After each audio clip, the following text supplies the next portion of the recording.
All right, and I am live. Good evening, everybody. Good evening, good evening, good evening. Welcome to the channel. I need to get over and adjust a few things. Happy Wednesday to you. Let's see if I am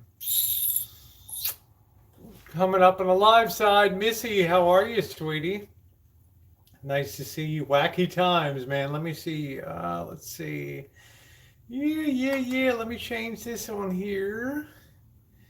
See if I can get this on here. There's something Streamlabs does these. I don't know. There's some 1 million unit limit on something. I don't know if it's not one thing or another. As soon as I get Streamlabs going good, yeah. It's always something else. So I am on the phone tonight. Let me change this. And let me get this picture, and yeah, there we go. Okay, save that. And let me get on the side chat, because no way I can see the chat on the teeny tiny phone here. I'm going to also have to plug in here this evening. Not sure what my power situation is. Who knows?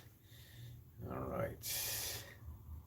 How's the picture look? Okay, yeah, the picture looks pretty good tonight. And hello, everybody. Happy Wednesday to you. All cleaned up tonight. Let me say hi. Let's see over here. Let me turn that down. Four scores. How are you doing? What am I up to? I was just on Marshall's. Just got a quick shower. Got that cleaned up today. I'm going to get something to drink, and I will be back in a minute. Okay, everybody? Stay tuned.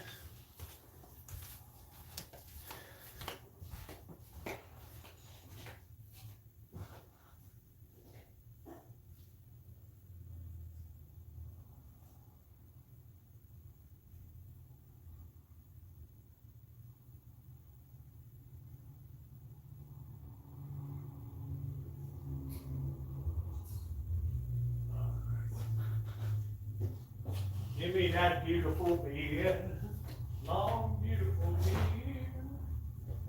Give me that beer, baby. I can celebrate Hump Day on here with the best of them. What a wacky world, huh? I was just looking. Let me say hi to everybody here. Hello, Rico. Remember the movie The Burbs? I do remember the movie The Burbs. I can't remember who the hot chick was in the neighborhood that kept bending over with the hot pants on or whatever, working in the garden. I thought that was pretty cool out there. You hate beer. Hello, Miguel. Nice to see you. And Rico Suave. Nice to see you too. Well, here we go. Hello, Joe Smith. All right. Let's see. I wish if you were to help someone would have been someone that deserved it. Hello, Oz. Yeah, I do need to have my two nightly beers. Hello, Oz. Nice to see you. That little blonde with the veteran. I'll tell you what. Weird. Like it's a wacky world. Number one, I want to talk about. I haven't talked about Kobe Bryant at all.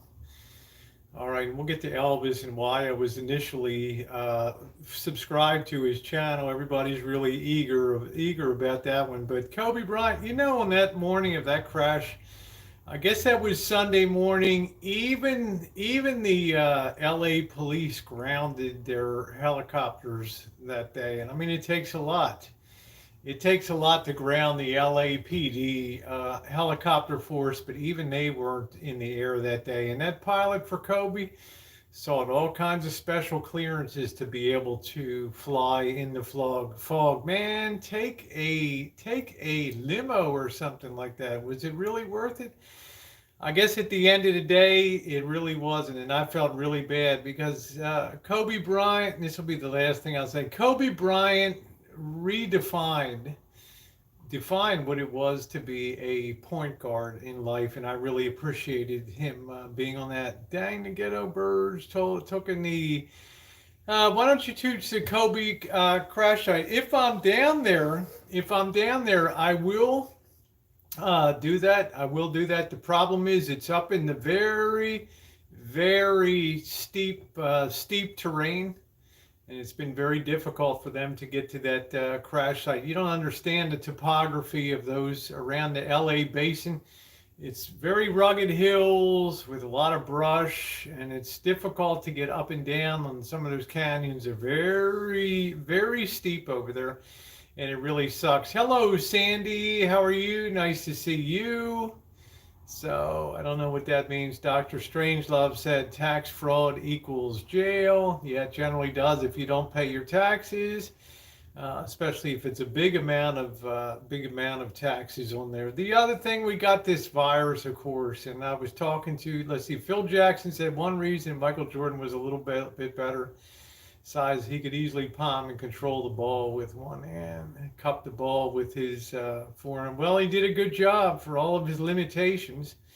I think he was the number 4 scorer in the history of the NBA. I'll take that. It's not a bad distinction to have when it comes to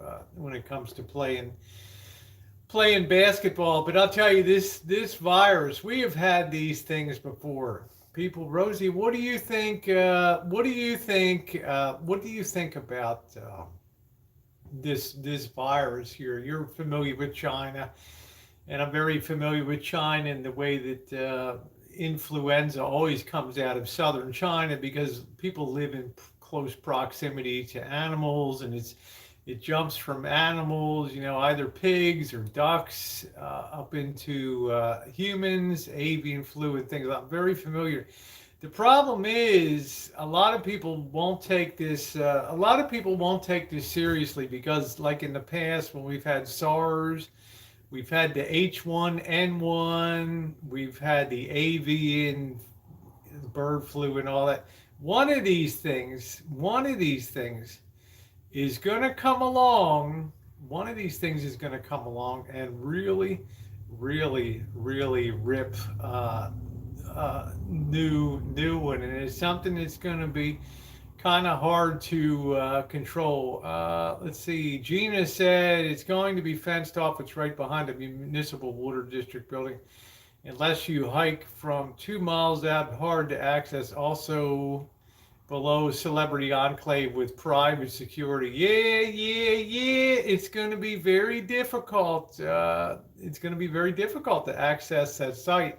And let me ask you this. Once you get down to that site, hey, Melina, what do you think that you're going to see down there? You're going to see some charred bushes. Every bit of wreckage is going to be removed. James Dean said that's why when I purchased my bug out vehicle, going to take off in the middle of nowhere with a ton of supplies and a cargo trailer hooked up to the back, enough to last for a couple of years. You might need that. Okay. Someone, they came home from China that is sick with it, but they're not sure what kind it is. Well, it's all the way. It's all the way up in the news now. It's at the very top of the news cycle, and it's starting to get worrisome. It's definitely starting to impact Wall Street. You can see every time that the figures go up of the deaths.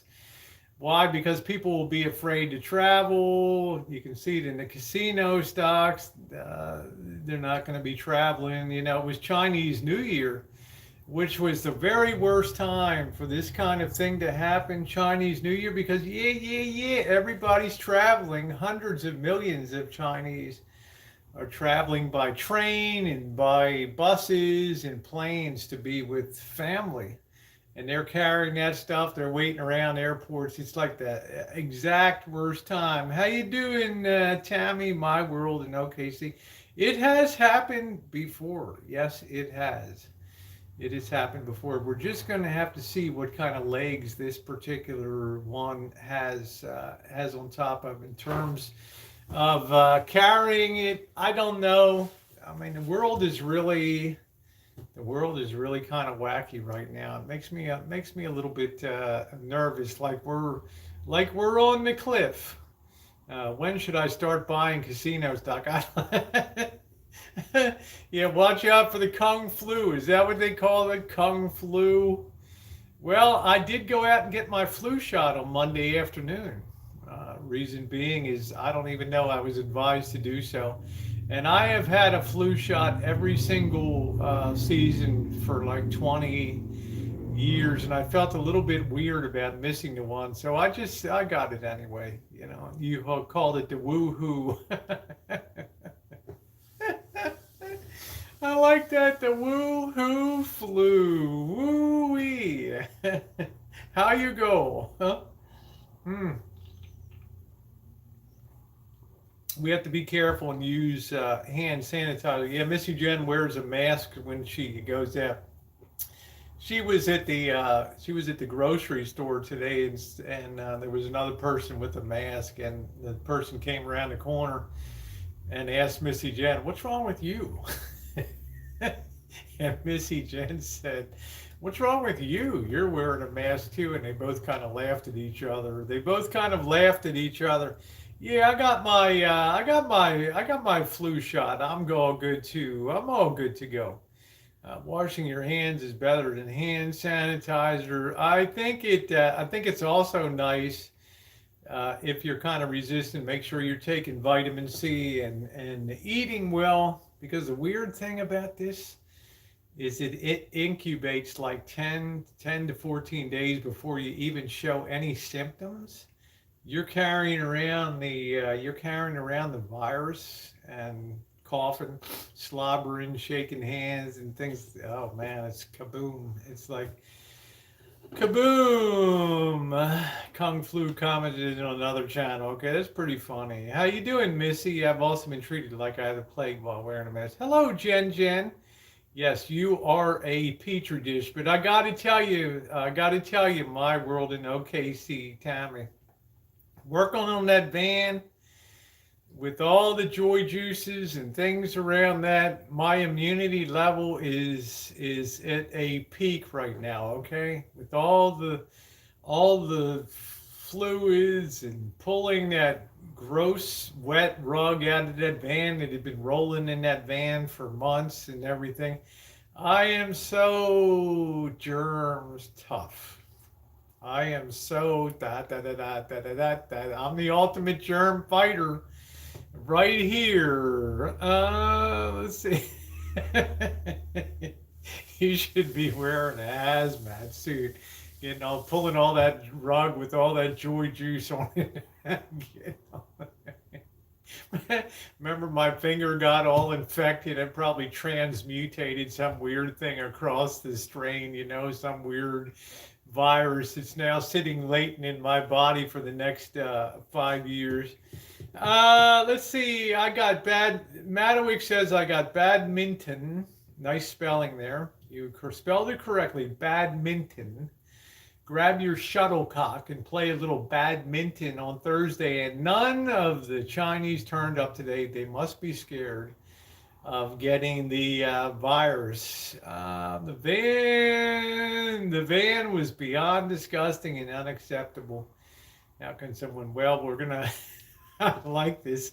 Look at this new channel name, Virus. I love you guys. Oh, yeah. Mustang Ranch says, I think your finger was the cause of the coronavirus for sure. Yeah, I don't know.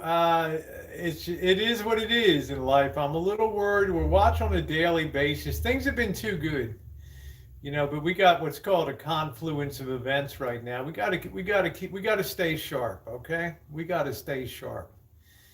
I'm a little bit nervous. We've been riding too high. We got all this, we got the bad sniff of impeachment. We've got all the crap, all of what's going on with this virus, and the stock market starting to get a little bit shaky. Travel starting to slow down. Think about the casinos, man. All the people. There's even a case possibly recorded in southern in Henderson, Nevada, right? Talk about freaking everybody out going to casinos. Julie said, greetings from Mississippi State University. Woo! Yeah, it's a bad start to 2020. It's a bad start to 2020. bad start. And I'll tell you another thing too. It's been very warm. We haven't really had any kind of winter to speak of in the United States that I've been hearing. You know, every year you can hear about this bitter cold hit Chicago and 50 people dropped off from lack of heat and things like that. We just don't have that. I've never taken a flu shot. Is it too late? Well, I was told to get a flu shot because it'll be easy to separate. If you do get sick, it won't be one of the strains that you're vaccinated against. So, I mean, I don't do sick, but yeah, 2020 virus is not a good year so far. I got my flu shot from Rite Aid. If you have health insurance, it's included, no charge. It has to be free of cost to you. It's a little scary this new year. All we need is the bottom to drop out of the economy, and it'll really be a barn burner here. I'm not saying it is, but yeah. United Airlines has canceled flights to China. How you doing, Wine Chairman? And that's the way I used to fly over. That and Cathay Pacific were the two ways I got back and forth to. I won't mind subscribing to Suffering with Salvin. Hey, he might be locked down on the Rancho here for months, man. It might be the new Armageddon. Disease and pestilence stalk the land. The new dark ages, and just my luck. To be ABBE, to be holed up in the final days, in those final dark days with Marshall.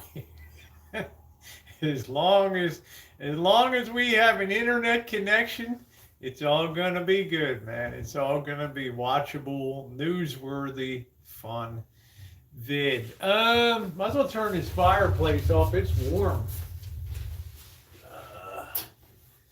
Can't even see it over here. I'm on the phone because for some reason I exceeded some Streamlabs BS. I don't know what it said tonight. So, let's see. More pestilence here. You can get an RX without membership. Yes, you can. You can go into Costco. You don't have to be a member to use their pharmacy. And yeah, make sure you go in and drop your prescriptions off. It will save you some money. Alan Gold must be drinking tonight. Yeah, just put him in timeout till he sobers up a little bit. He can't even type properly. Yeah. You really can't see the fire from this angle, but it is warm. Feeds the homeless doves. And you got any interest in a bus build out or fire truck, art car build for profit? How you doing, Charlotte? I did that. Didn't cost me a dime. The flu shot Mustang Ram security didn't cost me a thin dime. It's got to be covered by your health insurance by law, so it shouldn't cost you anything. I'm feeling like crap again. Oh no. Hey Chippy, sorry to hear that, Hidden. Sometimes I wish I could just feel like crap and just lay low for a couple weeks. Put a sign on the door, no van build today. Just keep turning that around every morning. Good morning, turn it over. No van build today. Good morning, no van build today. Good morning, no van build today. Yeah, free at Mozart Giant. Look around. Yeah, they'll give it to you. Yeah. They'll give it to you for free if you have health insurance. They have to by law. Has it been warmer than usual? You guys are all over the world. You're all over the country. Has it been warmer than usual? I know we had December was a lot of snow up in the north. Hey, Goldie, up in the Great Plains. No, I'm feeling good, Mustang. I don't feel burned out on it. Tammy says it's cold in OKC, but I mean, am I wrong? We haven't really had that bone chilling like Chicago, 2 degrees and windy and cold. This doesn't seem like we've had that. We haven't had a freeze yet. Pop D says warmer in Austin suburbs. Usually have had a few freezes, but none yet. But in the 70s most days. Yeah, we haven't had any here. Supply chain is being affected. Apple phones. Yeah, it will be. We have here in Kansas. Hey, Nature Woman. Let's see. Howdy, Spanky. How are you? Nice to see you. We have had winds, no freeze. Yeah, we've had. Dave says no snow in Southeast Ohio. How you doing, William? We haven't had a freeze. I mean, how you doing, Rory? In 2014, it was 18 degrees. December of 2013. Excuse me. It was 18 degrees. I would like to work with you some thinning shears, sweetie. I don't know what that means, Joseph. Yes, it had been warm here, supposed to be 52. We got sunny and beautiful. Just absolutely gorgeous weather coming up. Makes me, hey, Mr. Z. Mr. Z, Cy. How you doing, Cy? Nice to see you. Well, you need a good freeze. Fine trim of the topiary. Oh, yeah. Fine trim of the topiary bushes. Yeah. Can I trim your bush? Yeah, really. You're a hair replacement specialist. Well, I don't even know what that means, but enjoy yourself on the chat. On the Van Build Quality Construction Design, not so much. What do you think, BBE? BBE checks in once in a while. He's cool, and he's checking it out. And yeah, I'm not one to sit there and argue who designed it, and all that kind of stuff. I'm okay. Sai says I'm doing okay. How are you doing, on? Been seeing you. Been hella busy with the van. Yeah. It's been really busy. Let's see. Mr. Z, you should go around all this town. You got a gleaming ball. But I don't know, Vegas Fixing. You got it, honey. You got to get all your needle stuck or something, babe. Your needle is stuck. Sean said, any chance of you can let him loose with the stapler again soon and need some sound? Hey, Shay, how are you? Thank you, BBE. I appreciate that. That means a lot to me coming from you. But like I said, it's been a lot of fun, but we're winding down now. The van build is winding down. There's just not that much left to do. I'm expecting the flooring to maybe come in tomorrow or Friday. We'll be laying that out. We'll be removing the dinette for the last time and putting that under it. I'm doing good, Shay, putting that. Yeah, the headliner was installed. We did that yesterday. Tomorrow I'm going to be doing the next installment. Yeah, I have some LED lights I need you to install. There you go, Sean. So, yeah, I'm kind of sad. It's almost over. I like a challenge, but I would never take this project on in winter again. Thank you, Goldie. That's the only downside to this whole deal. I think it'll be complete within 2 weeks, Rory. It will be complete. Thank you, Michaela. I appreciate that, sweetie. The new do for the winter season. I just wish my mouth wasn't so freaking big. Let's see. I looked up the flooring online, and it's a good choice. I think it is, Ilva. I think it is. The wood flooring would be economical. It's what I would do. I would put down the flooring and then just change it every 2 years. The snap vinyl crap, cut it, put it in. But this coin floor is gonna last a long time. But you can put down a regular vinyl snap floor for $80. You can get a good deal. $80 would be enough material to do the rig, but. Bob Sakamoto says he's not leaving until mid-March. Well, Bob, his ship may have come in with the virus. I don't know. We might have all travel locked down, right? Who knows? Yeah, I saw Dee's video tonight. I commented on his video. Tammy says, I made 120 homemade biscuits for my seniors today for tomorrow's breakfast. Tired as heck. I'll bet you do. So I says, I'll say this, Rosie, hon, you have lots of patience. Watch the headline or video, man, oil. So, my design. And you were so patient. Elbow virus out there. I know. I'm new, but went back and watched some of the van build. Well. Thank you, Virus. I love your name. I shouldn't be buffering on the phone. I'm going to open the door. It is a little warm. This Australia jacket is really warm.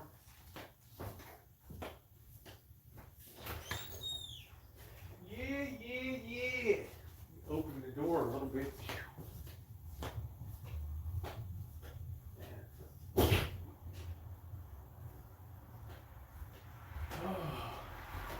Boy, I never thought I'd be opening the door here in January. Okay, yeah, the video should be pretty good tonight. Thank you, Stinky. How are you? You get to keep the sun you never had longer. I would say he's lost at least 15 pounds since he's been here. Let's see. Good here. Keep refreshing, but it doesn't stop. I think my signal's pretty good. I think the signal is pretty good here. I'm just on my phone. I'm not on Streamlabs. I went to try to start up Streamlabs. It said, Streamlabs has exceeded their daily quota of something on here. Yeah, I'm going to Vegas, Spanky. Heading down to Vegas. Yeah, it's going to be the more Choochin. Thank you, Beta Boy Elvis. Says 5x5 here. So Vegas is on the menu for February. Hopefully D will be clear to meet up there. Your house looks great, clean. Did you get a new rug? No, I put the Motorola back in place. Put everything back in. Get the liquor on there because this is basically dead. The Motorola, I got a whole year to get it going until Christmas again. So I just pushed it back there. It sustained a lot of damage when the candle snow globe broke and went down into the tuner. It wreaked havoc down there.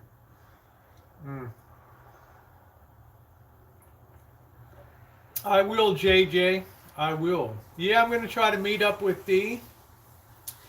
Yep, back to Vegas for major Choochin. I went back to work, been working nonstop last couple months. Shay, it was good to see you back, Sai. Always nice to see you in the chat. Yeah, Jen, are you on in? If so, uninstall. Yeah, I don't know. You shouldn't really. I've buffered a lot, guys. I suffered with Streamlabs. You know that for months and months. What does Marshall do for exercise? He's been walking with me. Will he be getting out to do choo-choos on foot? Probably not. I don't think. Let's be real. His forte is the driving choo-choos, and mine are kind of the walking choo-choos. And my expectations are very low for anything to really change, and I think that's very realistic.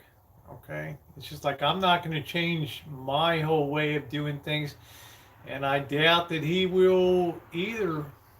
To be honest with you, I've always enjoyed walking, being on foot, meeting people, for good or bad, and he's more keeping a distance and a exclusivity. So I don't expect that the exercise will go up. Yeah, and shoot a machine on a chooch. You know what, Beta Boy Elvis? Forget about that in California, man. You might as well just turn yourself in at the police station. Up here in NorCal, it is so, yes it does, Susie, plays LP. It is so blue puss up here. There's no way that you can even you can't even put something like that in your hand. Okay, I mean our range is so piss poor out here. You've seen the videos where I'm at on the range here, and it just absolutely sucks. The ranges. Amy, how are you? How are you? Um, I don't know. I don't think anybody's ever, I've been cutting down, starting to cut down and all that. I'm going to plug in my phone real quick. Well, we're both members of Planet Fitness, right? So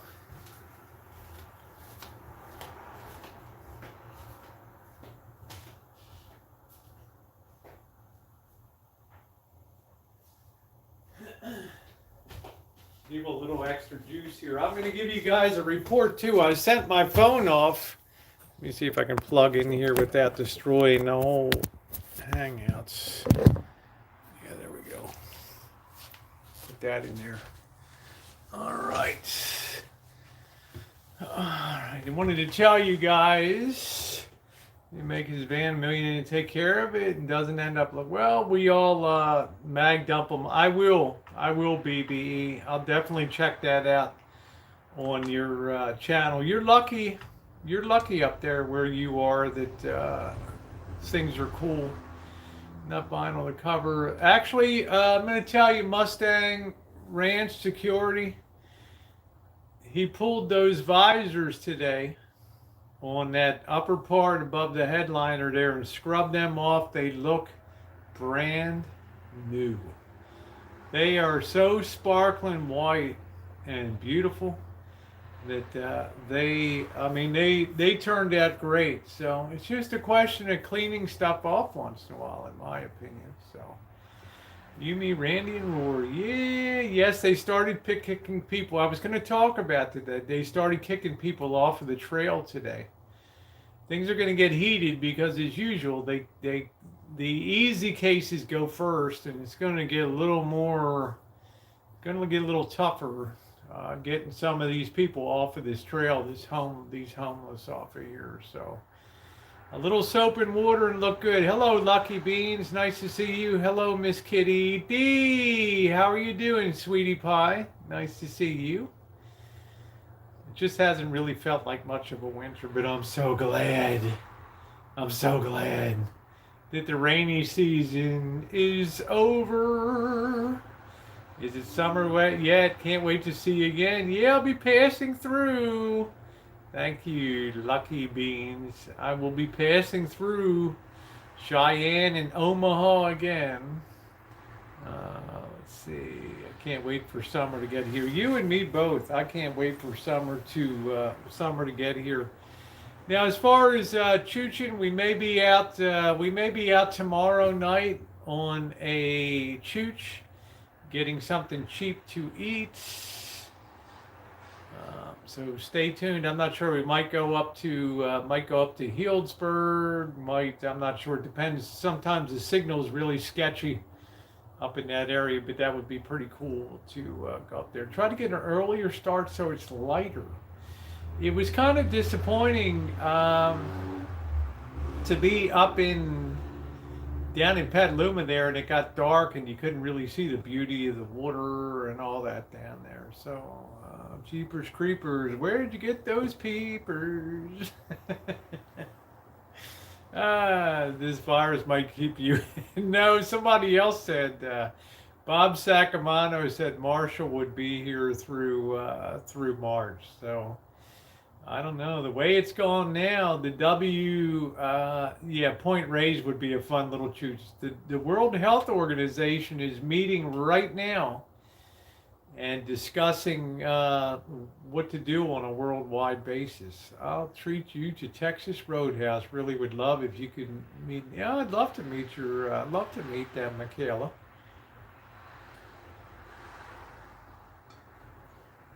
That would be awesome to do that. Do you think the virus will get bad in the USA? The only worrisome thing about this virus is the incubation period is so long. 10 to 15 days before you show symptoms. I mean, this thing could be everywhere right now, everywhere. The homes in Petaluma are beautiful. I love the history of some of the towns. That's great, Yulva. I'm glad that you enjoyed that. That's why I can't wait to get out on the road. Michaela says, I'm saving up so I can treat you to a good steak dinner. Love Texas Roadhouse. Our countries are letting in. I think we're starting to screen people. These people that we brought back from Wuhan, they're putting them in a special quarantine area for a while. People walking around and they feel well. They're infecting people, but they are sick. So yeah, you could turn into 50, 500, or just piddle out. So you never really know what's going to happen. But it's all part of a 2020 that's really off to a pretty ugly start right now. So I'm looking forward to that. Yeah, I know. I like the Texas Roadhouse. It's been around 46 to 60 in the evening and 60, but last week was 58 or so for a high.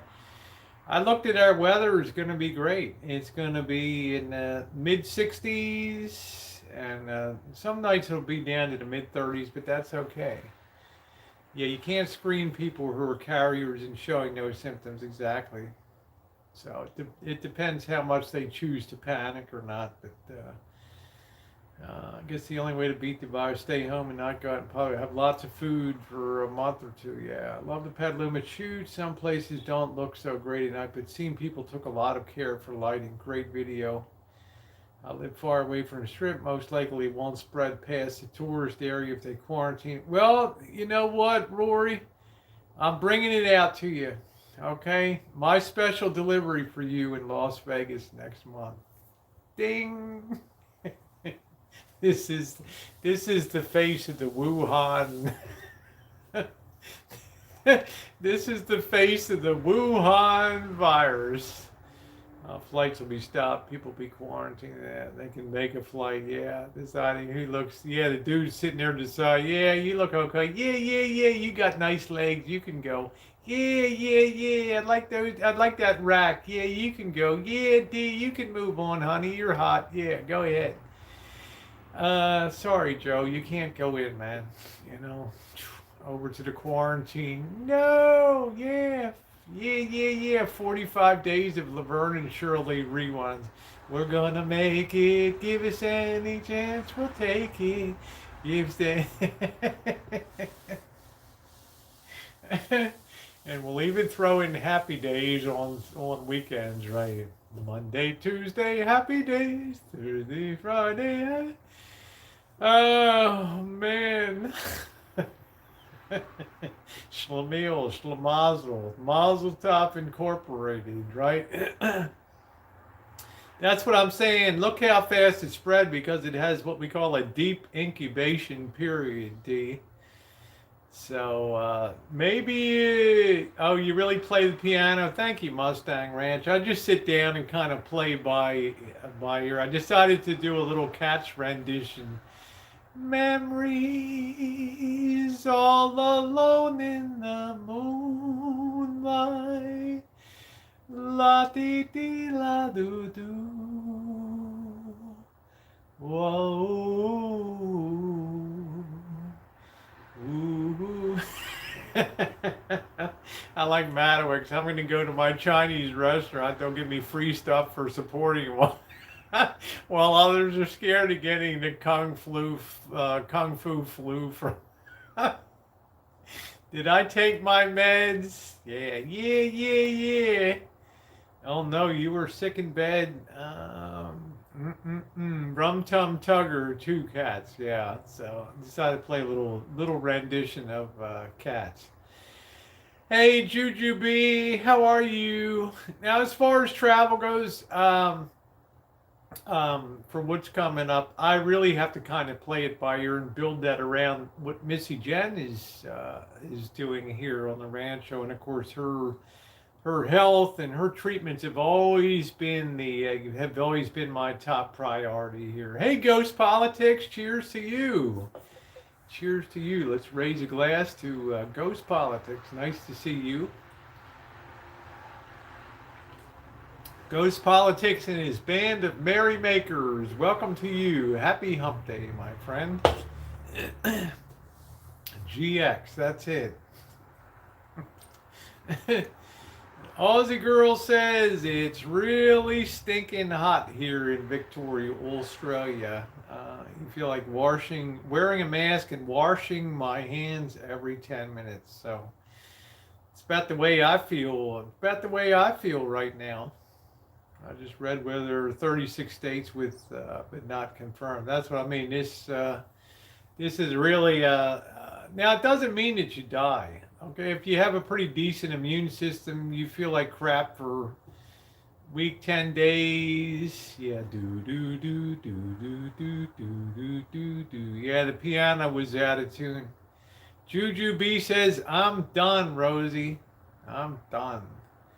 This is day 29, Michaela, of no smoking. No smoking. Day 29. I would say I'm pretty much clear of the runway now, taking off towards a smoke-free future. So I'm happy to report that.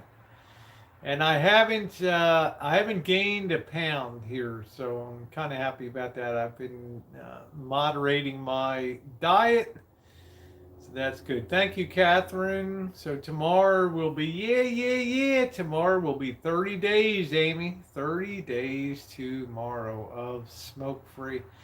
I guess I wasn't really that hooked, huh? I thought for 6 months, thank you, D. I thought for 6 months of being on the smokes and working up to a pack of Marlboro Light 100s a day, I really thought my ass was grass when it came to smoking. Should I change my username? I really don't want to offend you. I thought it was funny. No, Mustang Ranch Security. Why would you change it? I like people that put topical things for channel names. We got Virus in here now, and now we got Mustang Ranch Security. There's nobody on YouTube that can take a joke or take a laugh more than I can. Okay,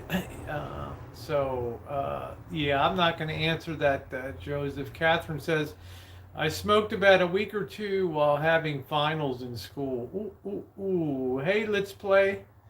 Madawick says, it's only a flu virus. We already have the flu. You won't die unless you're really sick, but that doesn't explain why China. Exactly, Madawick. Laughs with us. Thank you, Missy. Thank you. I do. Yeah, I like the name Mustang. It's original. I like that. I like people that are very clever. I liked, we were in Reno. Remember we went to the bar with the professor? Now we have a channel called The Professor that's on. It's on. we have a channel called it's The Professor now with yeah, the professor was pretty cool. They said today you need to wear protective eyewear also. Man, I'm gonna wrap, you know what, Ilva? I'm gonna wrap myself in a mattress, man. Just go out and fully protected. Yeah, you better be careful, D, if you have an autoimmune disease. Yeah. Yeah, that's good. That's good, Missy. The bartender, Donald was a little, I think Donald got tired of hearing the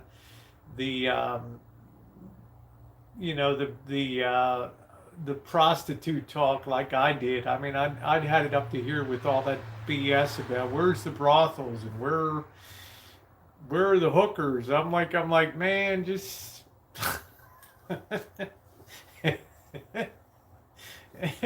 and you can tell the bartender's trying to watch the Australian Open and he's got to hear about the brothels and he's like, that's the last crap I want to hear about.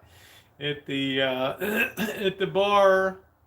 Oh wow, Missy said there's a case here in Kansas. Ooh, we got the big panel. We got the front left-hand panel. We got the seatbelt thing on today. I cut the last panel for the bed in the rear bed. I started putting the trim panel on the back. I'll be doing an update video tomorrow morning on that. How much would you say you save in a month? Ilva, $10 a pack here for smokes times 30 days was something that I could ill afford to smoke. $300 a month. Couldn't afford it, honey. Well, that's what I'm saying, Chippy. It was just like, I was just like, wow, if I hear about brothels and And this is the only reason I came, and I only care about the brothels.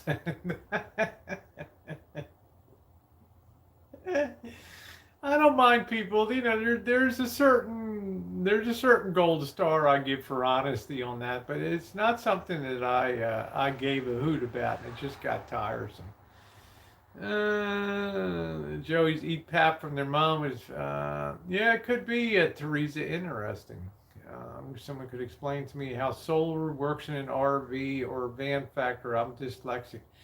What do you mean, Catherine? How it works on a photovoltaic panel? You mean on a physics level, or how it ties into an RV? Yeah, yeah, yeah. I'm not sure which one.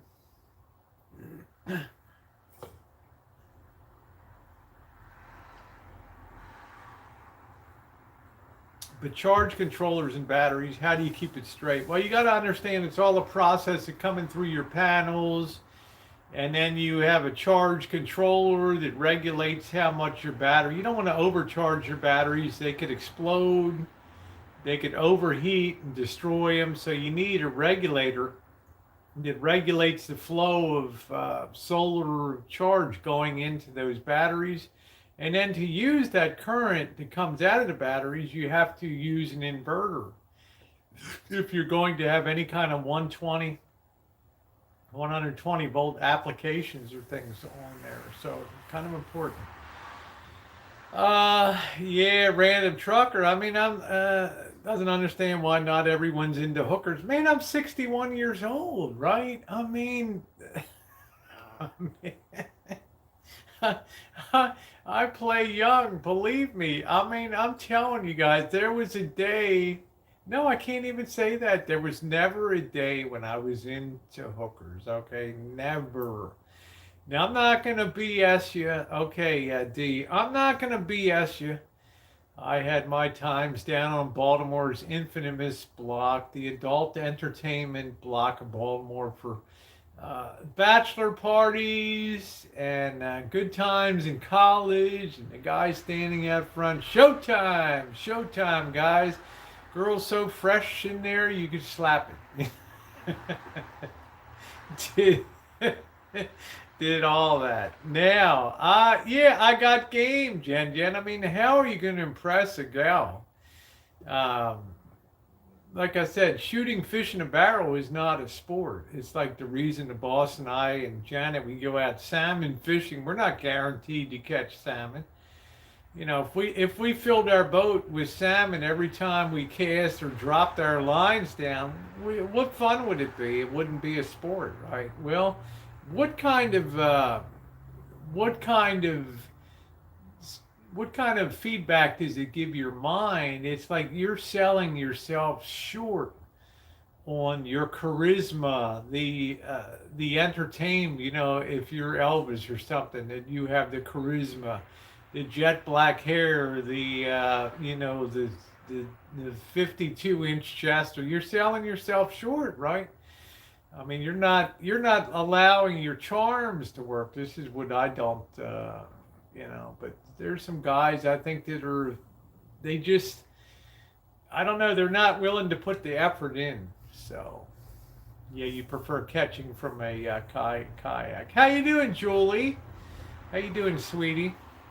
Well, it's fun, and there's also a high level of respect that goes with that. In other words, I respect you to treat you properly, and then in turn, I expect to be respected too. And to tell you the truth, my opinion in that type of prostitution type relationship, it would hurt me to have that sort of pretend. Yeah, yeah, you're cool, and let's have some fun. Yeah, and give me your money. It would hurt me to know that this person was probably looking down on me, and I would feel bad about it, like I'm just another brick in the wall. Did Janet and the boss cancel Super Bowl day? Joe Smith, I think They got some stuff going on. The boss's family is in the process of moving in, and there's some things going on with that we want to give some leeway with that. There's a lot going on over there, so we're just we're happy to just watch it here. As you know, I've had the Super Bowl party for the last couple of years, and they've indicated that they want to stay down there and be with family this Super Bowl, which is fantastic. The boss is reuniting with his son and family, which I think is fantastic. So give them a little bit of leeway down there. Yeah, high class, 3,000 an hour hooker would probably be okay. Wow, $3,000. I mean, unless you can turn my thing into a gold member, $3,000 an hour just. I mean, you better be beyond good, man. You better be able to dance on that head. Yeah, Susie, it's time to raise your prices. You've been giving it away, honey. If I was a guy, I would never lust after a hooker. Do you think the Chiefs have? Yes, I do. I think they. I think the Chiefs have an excellent. I think they have an excellent chance. Mustang. I do. I do. It's going to be a great Super Bowl. Okay. Flip a coin. San Francisco has a lot of experience in Super Bowls and things. It's been 50 years since the Chiefs have been there. But do not underestimate the Chiefs having the ability to come back from 20, 25 points down and win the game. Okay, very good, Marshall. No problem at all. Go Chiefs. I live in a Bay Area. Johnny will probably kill me, but I would be kind of excited to see the Chiefs.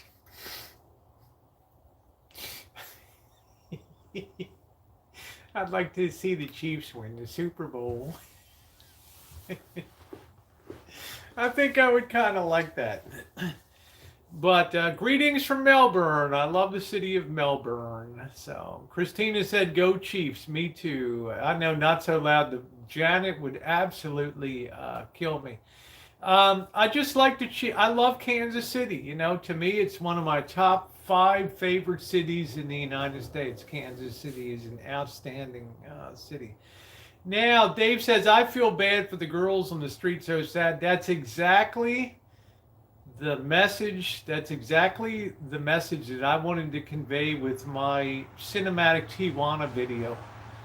That the food scene is all good in Mexico. The street scene, the lights, the clubs, the people. But when you look behind the dark realities of what life in Tijuana means for some people, it is really bleak, and it is totally and completely soulless. Soulless. Soulless. Okay? All right, that's the way I feel about it. It is a demeaning and dehumanizing process that occurs out there every night. And I think I beautifully conveyed that with the music Jar of Hearts, and with that, just, it was gutsy, that long continuous one long take up that street, and just showing you the diversity and the reality of that. Let's see, Rosie, read my last comment. Let me stroll up. I think it'll either be a blowout or it'll be close. So let's see. Let me see. Missy Jenn, Missy Rosie, Chiefs win. You made. Oh man, wouldn't that be cool? Wouldn't that be cool? Oh man, wouldn't Missy Jenn be jealous? She lived in Kansas City for a while. Oh. Girls are underage. Yeah, all sex trafficking is dehumanizing. Now, I'm not naive. I know there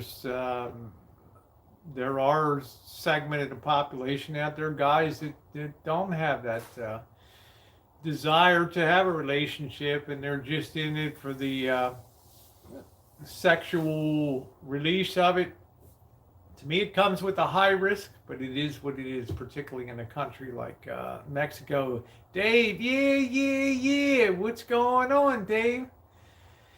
Yeah, it's one thing to look at a female wanting to make love, another seeing her as a side of beef in a grocery. Yeah, I would rather clean toilets than be a hooker. There you go, Christina. Hello, Deb. Well, like I said, you have the Camus. Thank you, Catherine. I feel like, thank you, Dave. I appreciate that. And hello to you too. I feel like I said, I want to get to know you. I wanted to let, physicality may be an initial attractant, which it is in many relationships. We got Dave who's being worn out by his fiance, right? I can't keep up, right, Dave? But to me, I want to know that I got you lock, stock, and barrel, mind and body. That means a lot to me. All right, yeah. Every girl has a story. Yes, and if you haven't watched my gateway video to the channel, it is called Tijuana at Night: A Cinematic Experience, and you can check that out. And it goes from the street scene to the vibrancy of the food. It goes very dark, very, very dark, to the harsh realities of people hanging on for dear life outside of the Cathedral of Tijuana. They're just with their heads down, just beaten by life, just in rags, just barely hanging on. So let's see. Hey, Dee's the girl. Nice to see you. Helping to support their parent, Hugger Marshall. Well, that's what I'm saying, Ilva. It's there's not a feel-good factor, but it is built on that. Let's face it, Tijuana is a city that's built on that kind of pleasure and tourism. And it is what it is. I mean, I told you in my past about the gal that was on my channel that would travel to Thailand. Thailand and the Philippines for sex tourism, and that was a friend killing thing. Yeah, they'll be happy to take your money. Yeah, be happy to do that. And some of them, it's they do feel a sense of family and responsibility in trying to support a family. There is tends to be a strong family bond in Mexico. I see it here too. Yeah, human trafficking, yeah. And a lot of them, and the Mexicans are as guilty as anybody because they'll ship them up from El Salvador and Guatemala and Nicaragua and points south up there.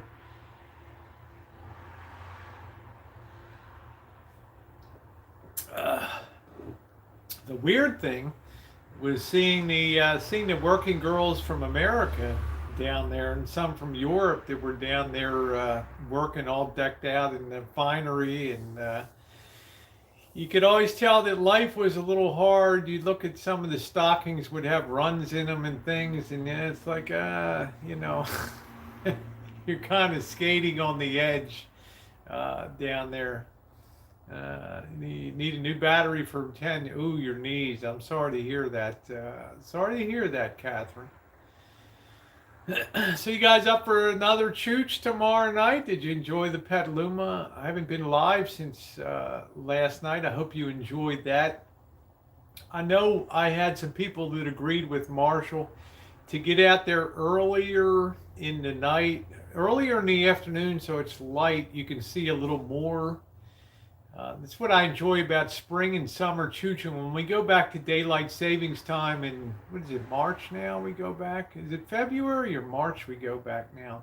Yeah, I know Jen's always down for the Chooches.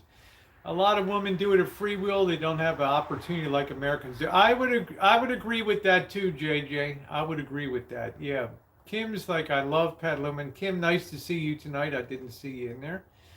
I love your vintage amp collection. Thank you, Semi Byram. I hope to get to Turkey one day. The pizza looked delicious from Petaluma Outerwood tonight. And it sucked. Hey, Sherry Anna, how you doing? I almost had a heart attack. No dead ends, no rats. There we go. Chicago's night lights were spectacular. Your hometown, too. Yeah. All very cool. All very cool. So I just got to figure out what to do tomorrow night and if there can be, like the Oakland Chooches. Thank you, Patsy Klein. Nice to see you in here tonight. I haven't seen you in a while. I hope you're doing well. Ben says, love the Chooches anytime, anywhere. As always, used to have. Has anyone here eaten bat soup? You know, Madowicks, there's a chance I may have in my day. Good, I love that long. Oh, thank you, Sherry Ann. I appreciate that, honey. Did you and Marshall ever chooch in L.A.? Will you? If not, here's the downside of chooching with Marshall in L.A. I can already tell ahead of time. He will. His vision of L.A. is here, and the reality of L.A. is here. And for me, if I'm on the beach side, if I'm on Malibu, if I'm on Manhattan Beach, if I'm like Venice Beach, Rosie fits in perfectly with these big fake boobs and things. Right on Venice Beach, having the time of my life down there. But for Marshall, if you're into the street scenes and things like that, the scene has degraded a lot down there. To the fact that it's more of a drug scene. Dave says Chooch Beverly Hills boring. If you come, Dave, I'll Chooch Beverly Hills with you. Now that would be a lot of viewers on that, okay? Yeah, there'll be a lot of bitching, and it was a disappointment, and no, I don't want to go to the Grand Central Market. I want to go down to where the brothels are. I want to go down to the yeah, the green door of doom. The green door of doom.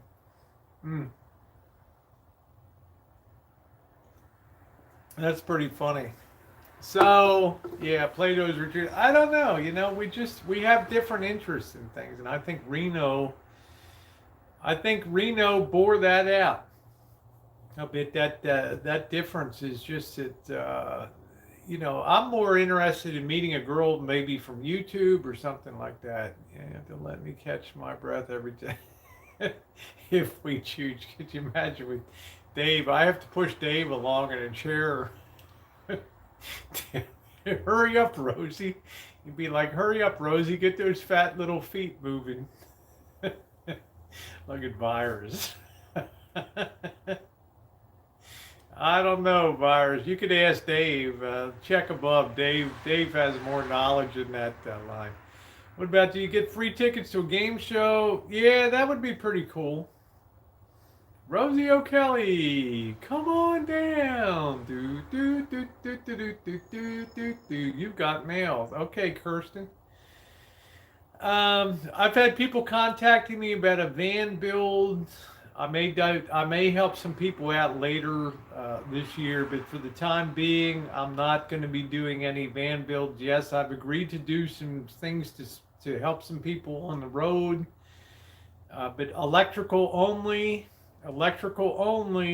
whether it's a house or van or something like that, electrical only. That's all I'm going to be doing until probably when I'm traveled out this year. Okay. A game show might be fun. Or maybe I'll try to get us on Tosh O on the Comedy Network. I kind of got a standing invite to come on, but I don't know. So Tosh can make an a-hole out of me. Oh man. Yeah, be epic. I'll be, hey, Jinxie, how you doing, baby dog? Can you see me on Family Feud going over top of this?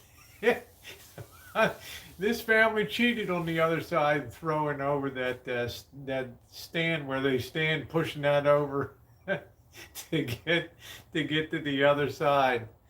Oh, Deb, that's cool. RV Deb says Rosie in 1977. I was on Price is Right. Didn't win much. That's pretty cool. You know, in 1977, I was on the Oprah Winfrey show. Well, it wasn't called that in Baltimore. Oprah Winfrey started out as a weekend anchor in Baltimore. They hated her on WJZ TV, Channel 13, ABC affiliate in Baltimore. They hated her guts on there. And she had a weekday talk show with another guy called Richard Sher. It was called People Were Talking in the morning. It came on from like 9 to 10. And my brother and I were bored. I don't know, it might have been winter break, and we just we stopped up the. We were driving around, and somebody said, "Hey, you want any tickets to the People Were Talking?"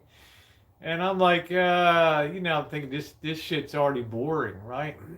And then they're like, "Oh, they're giving free food out." When it's like, I turned the wheel so hard, I practically ran over the feet of the person that was giving tickets out for the show.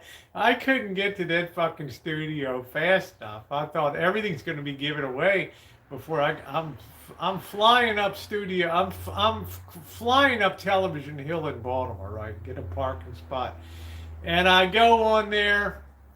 And I'll never forget the name of the show. It was called The Voodoo Queen of New Orleans. And it was really boring. And she was boring, but the donuts were good and the coffee was good. So that's my story. Miss you too, Jinxie girl. That's my Oprah Winfrey story there. Was I on Judge Judy? Hey Teresa, how you doing, baby doll? It's like reunion night here tonight, huh? Nice to see two of my special gals here tonight. But that was funny. I almost ran over the feet of the woman that was handing out tickets to the show. Yeah, you remember that Joe Smith? She had with Richard Sher. He had big hair. He had an afro. And yeah, People Are Talking, the morning show. Remember that? And I went and sat in the audience, and yeah, and it was lousy. So I couldn't believe she went to Chicago and went big time. I wouldn't have nailed that one. So Teresa, I hope you're doing okay. I'm gonna go grab another beer. Be right back.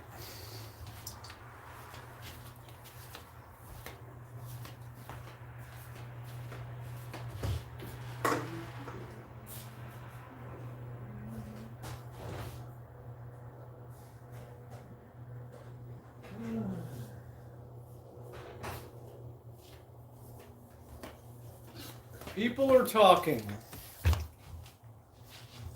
Yep, she hit it big. Mark Dodge, thank you, Mark. I remember Oprah once said in an interview that she would buy donuts herself to try to get people to be in the audience. That's right. You know what, Mark Dodge? So she sent those ticket people out on the street of Baltimore, and I just happened to be at the wrong place at the wrong time, and I thought I was getting the deal of the century there to go up, because I wasn't gonna. I was like, you know. And the woman came up to my car at like an intersection, and she says, you look like you're bored. Yeah, okay, you know, whatever, you know, go Giphy, go fuck yourself. It's a show, but fuck that, you know. And they're giving out donuts. Okay, they're giving out food up there. All right. Yeah, she came a long way. Annie says, "Hey J.A., I would love to see you and Elvis Chooch Rodeo Drive." Interesting. Rodeo Drive. You can't really see much on the outside. There, thank you. Yes, I have big boobs. Thank you. Yeah, hey Juice, how you doing? Let's see. Does the door? Yeah, the door squeaks. She is a billionaire. Yes, she is. She has Harpo Productions. Yep. So.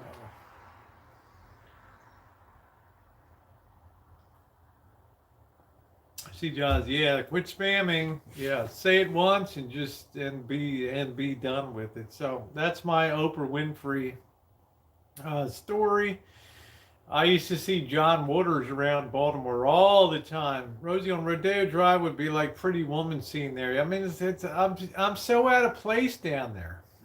It's like even walking into the Wilshire, the Beverly Wilshire Hotel at the end of Rodeo on Wilshire Boulevard, you have the beautiful Beverly Wilshire Hotel, and it's like, really? You walk in the lobby there, it's like, they got a couple guys that open the doors, and they're looking at you like, take a look, slob, you'll never be in here. Yeah, most everybody is out of place there. Boggles my mind to imagine that much. I've been there just once. I got that going for you. Susie, what do you want about? And channel has 0 content. I don't know. It's coffee, lady boots, and girly glasses. Well, it would be some epic Choochin. The thing to do in LA is a great town if you're going to do driving. That's a place you want to do. You want to do drive time around LA. That's the way you really see a lot of stuff. You go up to the Beverly Hills Hotel, the Pink Lady there, and drive through there. And you go down, you come out of there, and right across the street is Rodeo Drive, and right down Rodeo, and it's pretty cool. But it's kind of glitzy and how do I say this? Missy, help me out. Help me out. Kim C, you're classy. Jen, you're classy. My mod. There's tacky rich, which I call like Zsa Zsa Gabor, tacky rich. And then there's, what would I call it? Elegant rich? Am I saying that right? No, Brooke, this is it's just a wig. Yeah, is that right? I mean, there's tacky, rich, like a like, what did I say? Like, I don't know, like Tammy Faye Baker in a big gaudy ring, or yeah, there's classy rich and there's tacky rich, right? Yeah, nouveau rich. Yeah, that's new money, old money. But when you go down Rodeo Drive, you see you'll see the young Japanese there, and it's like younger people, and they're tech rich. They have money for maybe technology. Maybe they own a business or something, and they're walking around with Chanel bags, and and they're just, I don't know what it is. Rodeo Drive. To me, I'm more impressed with, designer that, exactly. To me, I'm more excited to see, I don't know, like, to me, somebody like Ina Garten, right? Her husband is a dean of the business school of Yale University, right? And she lives out in the Hamptons. People in the Hamptons aren't gaudy. You know what I mean? People in Beverly Hills on Rodeo Drive are gaudy, right? People in Malibu aren't gaudy, right? People in Bel Air aren't gaudy, right? People in Hollywood are gaudy, right? Do you understand what I'm saying? Yeah, I flew down one day to model, and after we lunched on, then flew back home. Oh, Yelva, that's cool. Send me a picture of that. Yeah, pretty woman scene. There you go, Mark Dodge. We don't have anything for you. Please leave. Yeah. You want to see the glam of Hollywood, yeah. Yeah, Amal Clooney, classy, carries herself well, has nice joy, but nothing super. That's the way I feel about Catherine Zeta-Jones. That's the way I've always felt about her, was how she looked very lovely. Yeah, I stay in touch with him a little bit, Mustang. Yeah, he was kind of a crazy guy, wasn't he? Riley the Roofer. Yeah.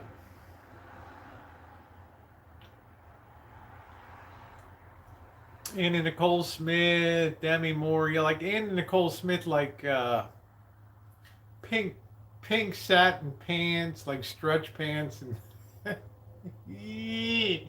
yeah. Holding a pink poodle in one hand, and and oh god, the Real Housewives of Orange County kind of crap. Yeah, I believe that. Mark Dodge says Ina Garten says fabulous and fake laughs a lot with her gaze. Yeah, I can see that too. Yeah, there you go, Kim. Now that I would say, Kim says I knew a few old money Bostonians. They looked like the rest of us, very low profile. Same, Kim, in Baltimore. You would have what's called the preppy set that went to the preppy schools, but they wouldn't live in over the top fancy homes, but you knew that they had you knew that they were very well to do. They never complained about their jobs or anything like that. Yeah, hillbilly rich. I have two engines in my front yard. There you go, Dave. Yeah, usually a snooty ad. Hey, I don't like to intrude, but let's talk the spread. Joshy, you tell me what you're about there on the game. I know you got to have the 49ers, right? I'm going to say that I would, although I hope KC wins. My heart says, I'll take the Niners, and I'll give away 7 points. I'll give away 7 points on that. Chiefs are 1.5 faves. Well, then I'm really doing good on the line, so I'll take that. I'll take that bet then, Jossie. I'll take the other side of that action. I know I'm losing my Missy.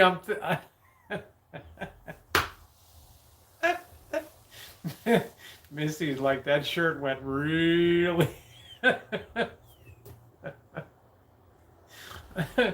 Missy's like, that shirt just went away so damn fast. Yeah, I'll take the other side of that bet. I would be comfortable.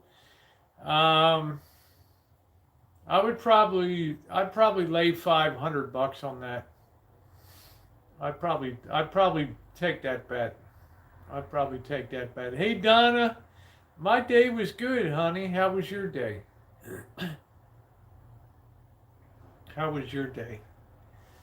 All right, I'll be back in a minute. Just my heart tells me KC is the year's. Well, it could be, and you know what? I'm not going to be upset if that happens. No, I'm not bad. I'm just saying there's my heart, and then there's my mind. Look at Missy. She's like, let's see you weasel out of this, you little bastard. That's me, Alan Gold. That's me.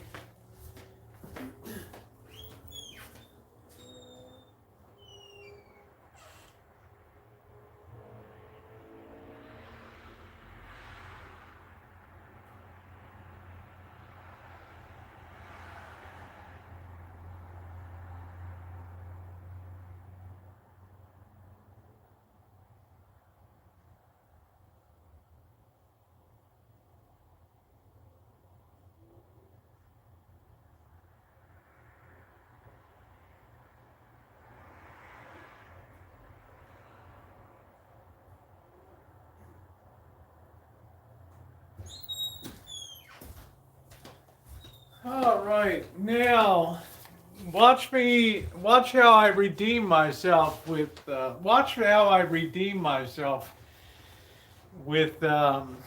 Missy now. Missy, there's a certain mystique and a certain magic that the Kansas City Chiefs possess. Okay, there's some type of, you can't quantify it, you cannot put your finger on it, but there's some element that transcends the sum of the parts, the individual parts of the Kansas City Chiefs, right? How am I doing? How am I doing? How you doing, tribe? Alan Gold, you fat little bastard, welcome back to the chat. Let's see. Kirsten says my daughter and her husband want their KC to win. It'd be a good game to watch. It will be a good day. It will be a good game to watch. Championship gear. Yeah, don't feel too bad, Kim. See, there you've got more friggin' gear than you can shake a stick at. Why do you get the door open? I was just letting it cool. It was hot. Oh, really? It's kind of cold outside. We'll close it now. Close the door now. It's cold, actually. It is. Yeah, Missy's like, ass kissing ain't gonna help now on here. Alan Gold, I just can't handle you ugly, okay? It's actually kind of cold What's outside. up, Marshall? We're talking about the game. You have any thoughts on the Kansas City 49ers game? The Chiefs? I don't know anything about football. I can't comment on it. I don't really know anything about football. Well, what is your your intuition tell you? I'm going to put it all on the line, whatever you tell me. Right now, it's almost a straight up. It's almost a straight up bet. I always root for the underdog unless it's Chicago. Well, that would be the Niners right now. Are pointing Really? against dog to the Chiefs. So. No, the Chiefs are an underdog, right? No, the Niners are a 1.5 dog to the Chiefs. But the 49ers are always a famous team like the Patriots. Yes, they Everybody are. talks about them. The I don't 49ers have won a lot of Super Bowls. Right. Yes, they have. Yeah. They have. Yeah. Let's see. The Spooge. Kansas City Woo. Okay, take care, Tammy. Love you, honey. It's so chilly in here tonight. You don't even have the heat on. Let's see. Joshy said 49 reminds me of Legion of Boom, but Mahomes is playing as well as Brady ever has. I would agree, but Joshy Bingham, here's where you and I are going to part ways. I think that defense wins Super Bowls. So as much as I love Missy dearly, and I'm risking my Kansas City shirt, I'm gonna have to go with defense. So who's gonna win? I'm gonna have to go with the Niners. Although I'll be happy if the Chiefs win. Oh, everybody said you're looking good. What'd you get on your shirt? I was just washing dishes. That's all. All right. Yeah. Yeah, it's kind of cold outside. I'm surprised you don't have any heat going on in here. Look at Missy. Our defense has really come along. You will regret this, Rosie. I will be emailing you as soon as we win. I know I'm going to regret it. I'm going to hate it. I'm going to hate it. I'm going to hate it. Poor Alan Gold is in his depressive stage right now. What does Joshy say? Defenses do win Super Bowls. You're right. Chiefs defense is playing well. 49ers running game is on fire. Yeah, I guess that's why it's a 1.5 spread right now. So I can live with that. I just want a great game. I don't want to. If the Chiefs win, Missy is going to be so friggin' happy. Kirsten says always lay a towel on the counter, less spill on the shirt. There we go. So it's not a one-sided. Yeah, it could be. Yeah. It could be. The Niners have come a long way this year. Poor man's cow ranch. Rosie from my Rancho. There you go. All right, Marshall. We were going to talk about. We're going to Andy Reid. It's so bright in here today. I don't know what it is. It's probably my cat. I probably got this. I should probably back the camera. Hold on a minute. Sorry. That thing is just There we go. I think that. Yeah. Let me see if I can sit this over here. There we go. That might be a little better now. It's a little bit better, yeah. Okay, there we go. See if I can just turn that a little bit that way. Be careful, don't knock the phone. No, I'm just trying to. So bright, so bright. Let's see. Poor Alan Gold. He just can't get any traction tonight. Let's see. Yeah, Andy deserves the shoe cows are noisy. You miss you, my poor Alan. Alan Gold will never get a life. That's like saying, I hope the Cleveland Browns win a Super Bowl, right? Too broke, not warm enough.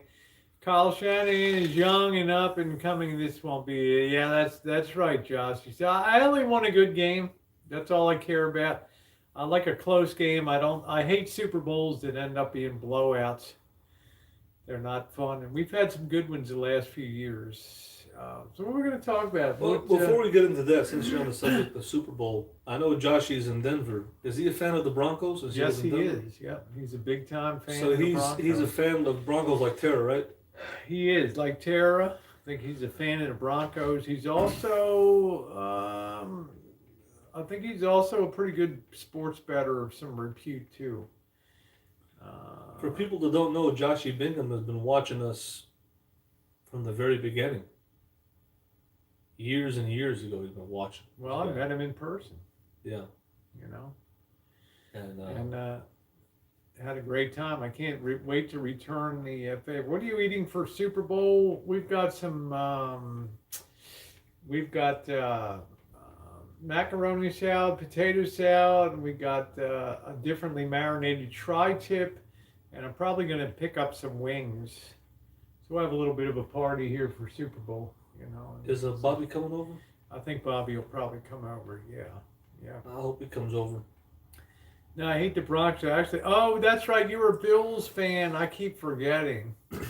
Buffalo Bills fan. Okay. Yeah, 4 times to but the Super he's Bowl. originally from Kentucky, right? Yeah. You know, isn't he? Yes, he's from down south. I believe he's from Kentucky. I think you're from Kentucky, right, Josh? But to be a Bills fan was heartbreaking with four trips to the Super Bowl and 4 losses. You know. Yeah. Tough. What's fun about the Buffalo Bills is the bad weather. Good night, Julie. The bad weather they have to play in, right? That's the most rugged environment, right? I'm not sure. I mean, Green Bay in December can be a brutal place to play football. Right. Minnesota, before they went under the dome, I guess could win. Yeah. Let's face it, Marshall, of all the places, the Green Bay Packers are really the last ones with the potential for really brutal outdoor games in brutally cold weather.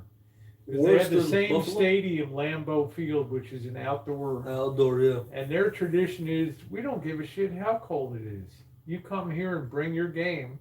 What about the Vikings? We Minnesota? hope it's 0. They play under a dome now. Okay. Oh. So, you know, that's it. So, one last question for Joshy Bingham. I think he's from Kentucky. Do you like bourbon? I'm just curious. Do you like bourbon like Rosie? I think he is from Kentucky. He told me something. I believe he is from Kentucky. But do you like bourbon? I'm just curious. Must be until he's all sucked outside in November. And I'm just curious to Joshy Bingham. When was the first time that you watched my channel, Elvis Travels or Rosie O'Kelly? Was it in 2015 or 2014? Somebody put Alan Gold in a timeout. Thank you. Thank you. He's obviously in his depressive phase right now. So Super Bowl is this Sunday, actually, Susie. Yes, Kentucky, and yes, bourbon is my favorite. It sure as hell is my favorite. Yeah. It's going to be this Sunday. I think the game starts at... What time's game time? 3 p.m.? Who's performing at halftime? Who's doing the song? Yeah, who's doing the halftime? The commercials are always cool to look at on the Super Bowl. Who's doing the... Oh, there's a channel, Whoremonger. That's pretty cute. That's who I am. You know, there was a channel called Mustang Ranch Security Virus, and right. Now we got a whoremonger. It's got your face in me. Hey, that's cool. So what I wanted to talk about, Rosie, on to bigger and better things. Open chat now, Marshall. Let's see. I actually say Elvis, and I caught you and Amanda May on the chat, and then you led me to Rosie, and the rest is a Cinderella. I actually was going to ask me what led me to Marshall's channel. I'm going to read this for a second. Hold on. Yeah, go ahead. Josh Bingham, I actually saw Elvis in April of 2015. I started YouTube around early 2014, but caught you and Amanda May on the chat, and then you led me to Rosie, and the rest is a Cinderella. Okay, cool.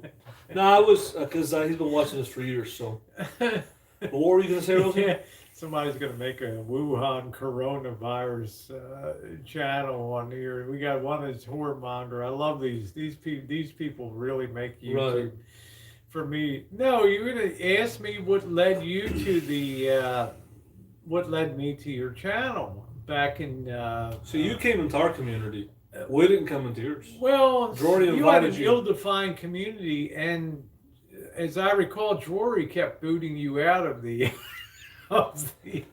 chats because you couldn't behave yourself in the chats. And finally, Jory's like, "Yeah, I can come to Marshall's chat, but he can't come. He can't come into my chat." No, You remember that? when Do you we remember first that? started the community, it was RV Hangouts with Jory. What do And you want me to wear? You want me to wear my tight-fitting Steelers shirt, or what? I'm not sure what I should wear. Go ahead, Marshall. When we first started the Hangouts, Hey, Deb. Jory Nadav had RV Hangouts. Night, babe. Yeah. And we'd have Wanderlust Estate on, and Nomadic Fanatic, and Yeah, Havel the Houses Ski Wee everybody. would be on there. And then the Hangouts. Let's talk about who was on there. We had Tribe on there. Well, I'm talking about people in the RV community. Well, I'm talking about people that were on the chat. Oh, Marshall. on the chat? He was never on the panel. Yeah. Not much. Yeah, really. Tribe was on one time, and you had at least one time that I was on there. You had, what was his name? Ski Wee. What was they had the Prevost.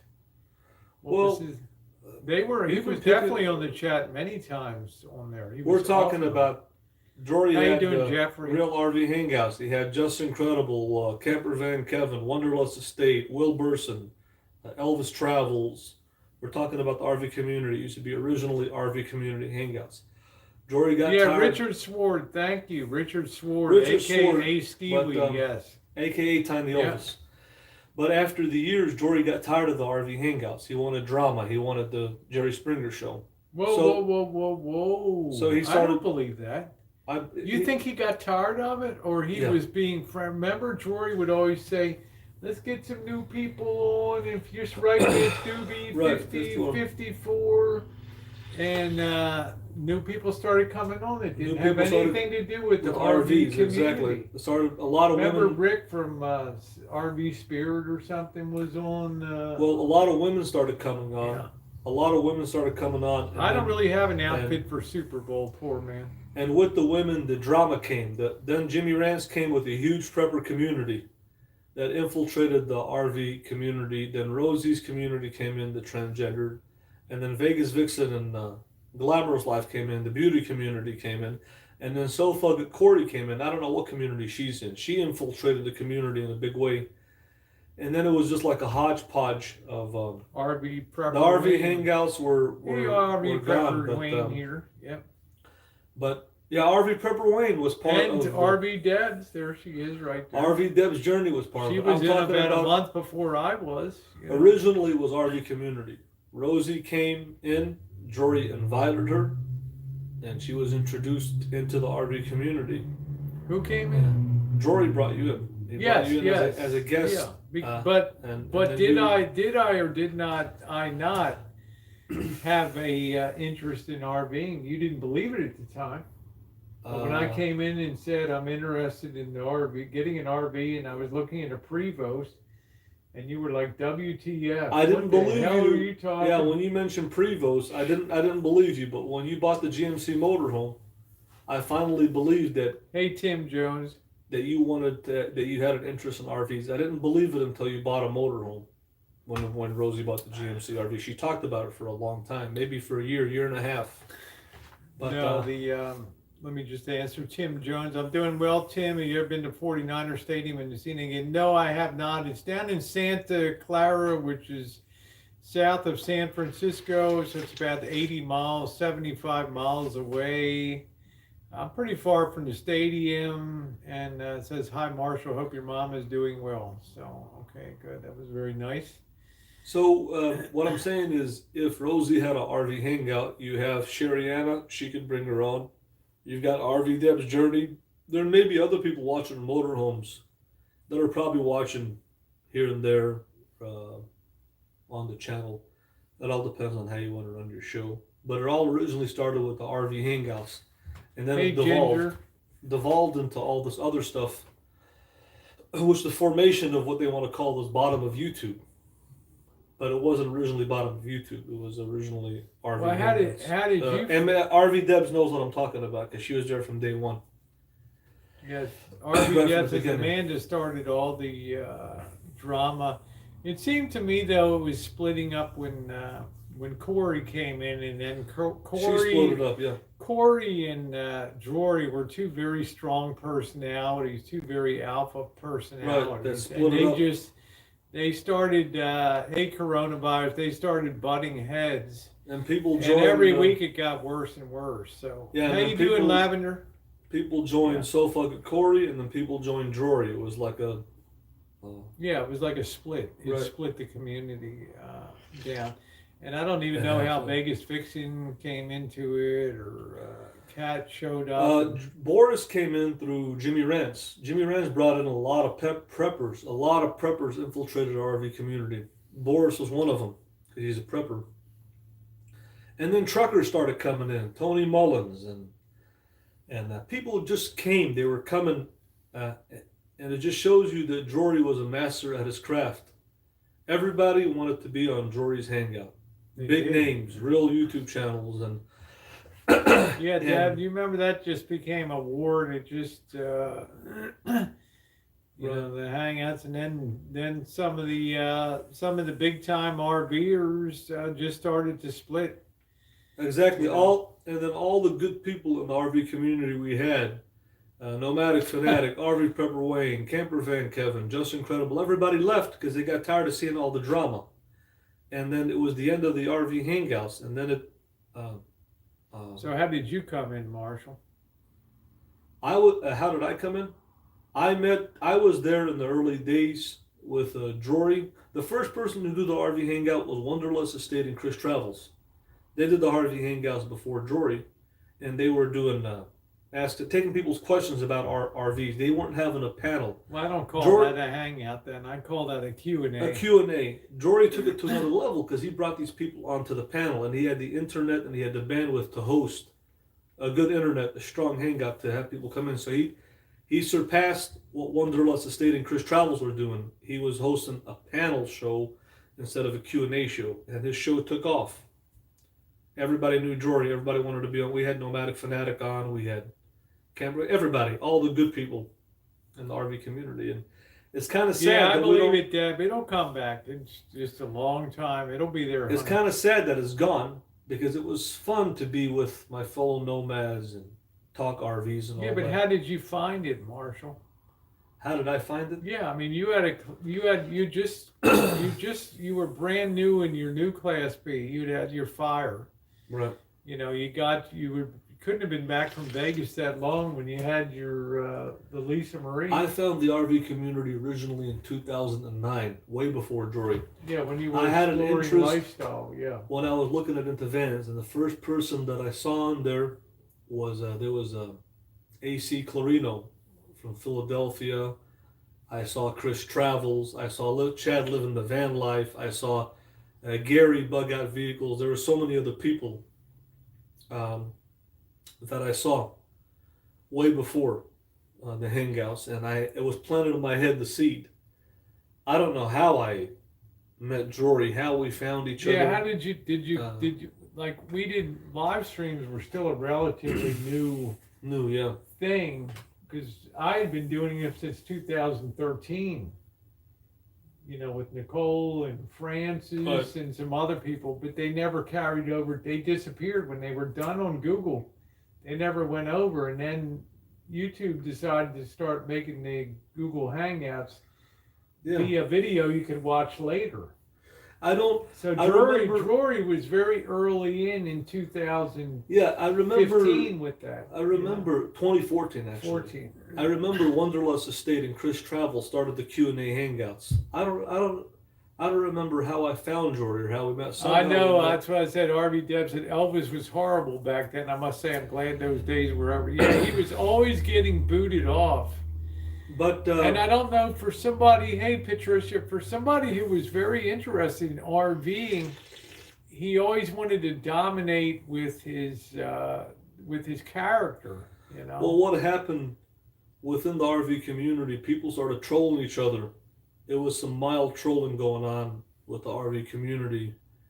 And Jory, we're not talking about the big name. RV Prepper Wayne was part of the drama.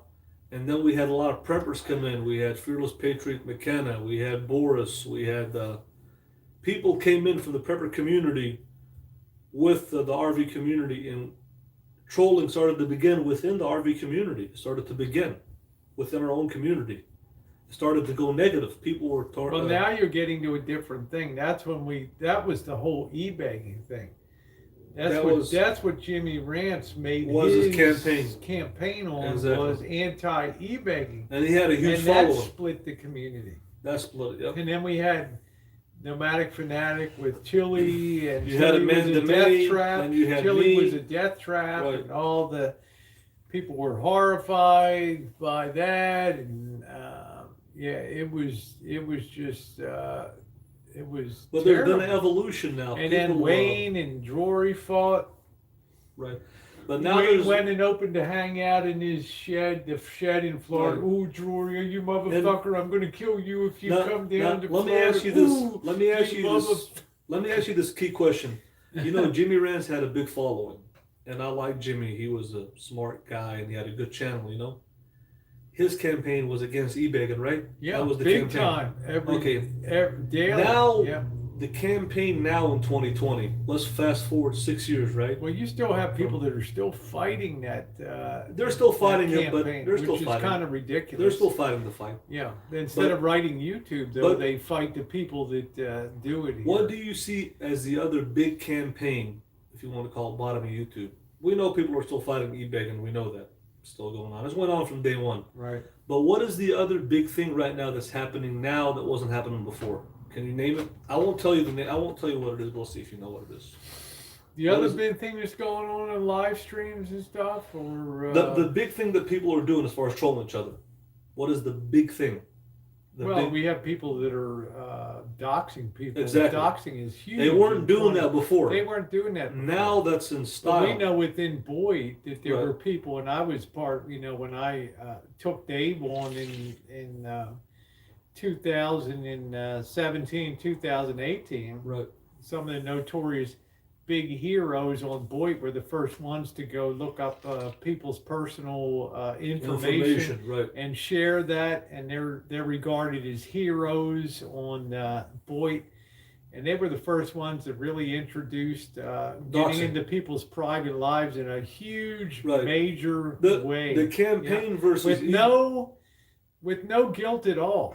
They did that with no reticence. I remember being on listening to a hangout where one of the big stars turned to somebody else and said, "You go pull the record on Rosie and get the background information." And thank God, I contacted this person who was told to do that. He was still a friend of mine to this day. And so let me ask you this. I've never done anything to anybody, and he said, "Don't worry, I'm not going to pull the." He turned out to be a really nice guy, but this was the horrible way that some of these people act and still act like that today.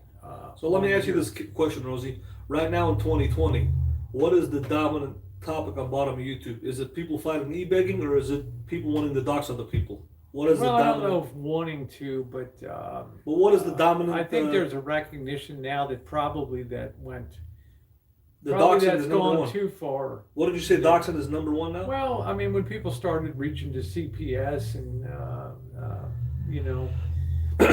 putting people's family on live streams and things like that, I think that went a little. I think that went a little far. But what I wanted to talk about tonight and just touch on. How you doing, Shiloh? We kind of went to the history, but what I wanted to talk about mainly was this one topic. I know you don't think of YouTube as a business. You don't have Patreon. You don't have merchandise. I'm too old. You don't. You're just sharing your life. I'm past my sell-by date, My point, what I'm trying to make is, if somebody's going to have Susie. If somebody's going to have a YouTube channel, depending on what channel you're going to run, you need certain tools to get that job done. So if you're going to be like Nomadic Fanatic and you're going to edit videos, you want nice camera equipment. Good night, Susie. Love you too. and microphones and stuff like that. If you're going to travel like Rosie, you need a small van that's fuel efficient to go around the country and Yeah, have if you're gonna put save money on 20,000 fuel. miles a year. If you want to do Well, RV, what's going on now, Lavender, with Missy? She just had a GoFundMe, right? I mean, I'm not sure what's going on. Is she gonna do a video, honey, or something that she can update people? I don't know. I love to help everybody. So if she could just drop me a line and let me know what's going on. I thought that she was all square with that stuff. I don't really know. So and on the other hand, when you come to Elvis of Travels, course I'll help out, Lavender. All right, go ahead. and on the other hand, when you come to Elvis Travels, my content, I'm living in my vehicle, my van, my Class B full time. I have to make myself as comfortable as I can because that's my home, and my content revolves around my camper van. So my point is, everybody's got a different content. Everybody's got a different requirement for what they need to get the job done, to make their channel successful on YouTube. Whether you look at it as a hobby like Rosie, or you look at it as a business like me. The question I wanted to ask you, Rosie, is that do you feel that you have? Well, I don't want to put a link to a GoFundMe, but if somebody wants to make a statement about that, I think Missy's dad has had something going for a while. I know Tucker was flogging that for a while on there, but I need an update. I haven't had any kind of update for a while. So Lavender, if there's something that be nice if she did a quick video on that, just to update people what's going on. I just have no idea. I don't know. Be nice. So my question I was going to ask you, Rosie, do you, as a YouTuber, you don't have to look at YouTube as a business. You look at it as a hobby. At my age, should I? I mean, No. if I was your age, younger. Yeah, you look at it as a hobby. I might look at it. Good night, Yilva. For me, okay, that would be good, Missy. Please do a video update, okay? For me, yeah, you're right, Marshall. It's like I enjoy a very high level of support, which I love, but it doesn't make or break me, but it does help me produce more content that I might not be able to do, especially if I'm traveling a lot. So, but my question that I have to you is, do you believe you have all the tools that you need to run your YouTube channel the way you want? Do you have everything you need? like what could I be missing? What would you think that I could do? Okay. Can you run your YouTube channel solo, all by yourself? Oh yeah. Okay, so you're saying that you can solo Chooch? Well, I have. I mean, I've been a solo act for For well over a year. Well over a year. Yeah. But let me ask you this. So if you do your Now, do I like teaming with people? Yes. But You do. am I capable of being a solo act? solo Of act, course. you are, Yeah. okay. Yeah. Now, when you want to do solo, you got everything. You got your van, you got your phone, which is a good phone Right. to pick up, and you can handle it. Good quality. Yeah. Now, when it comes to, say for example, if you want to do a streaming house, right, or if you want to do a meetup,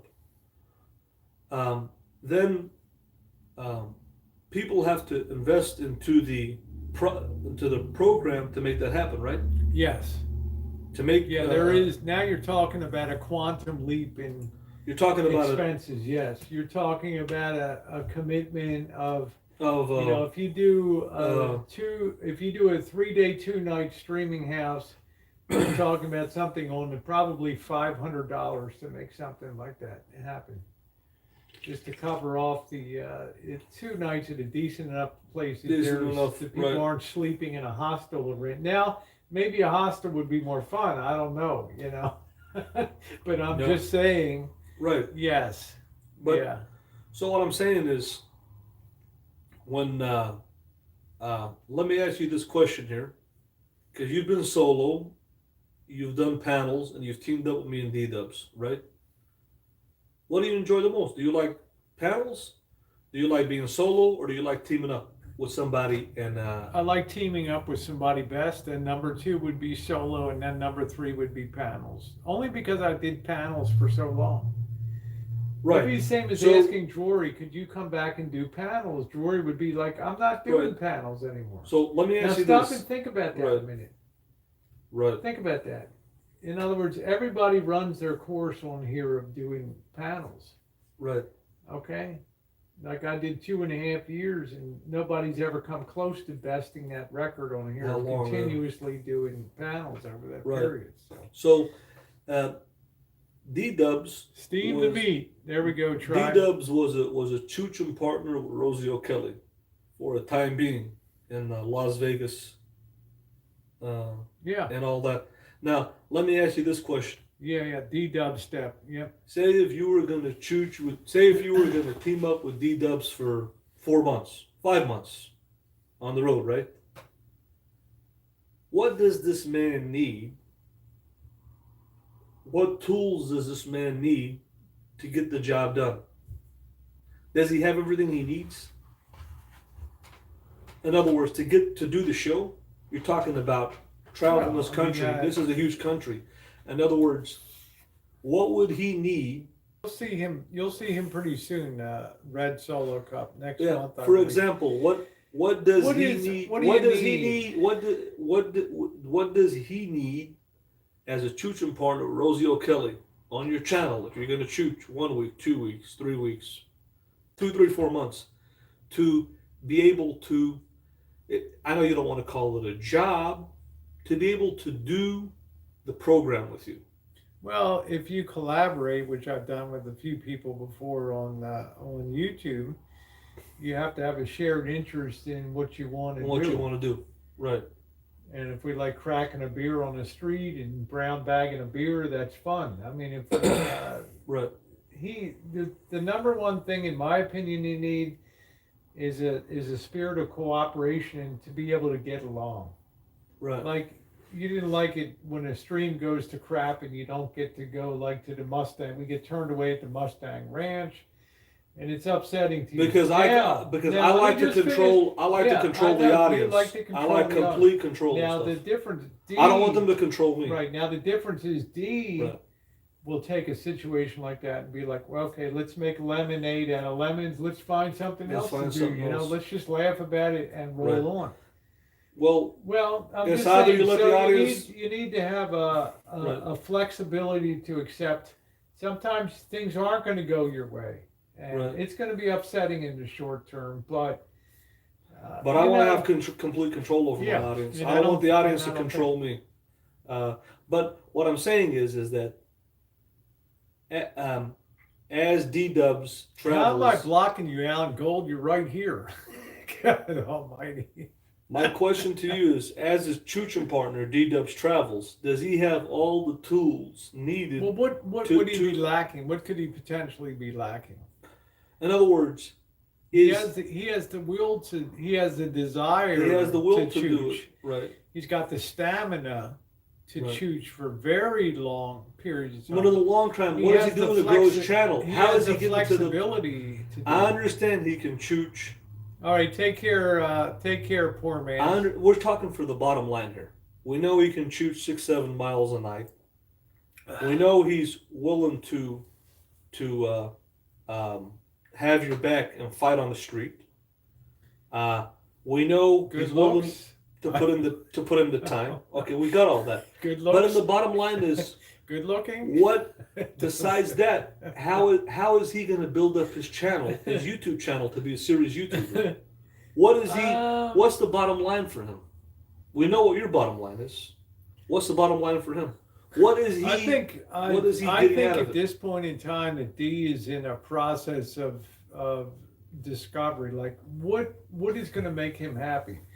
Remember, I told you tonight. I was surprised. We watched D's video about how he's made his bed in the van, You're talking about that. and I commented to you that I can't believe D is still living in a Right. van, because 2 months ago D was like, I don't like this lifestyle. I don't like being at a Walmart. I don't like where people can potentially look in your windows, and I'm a private person.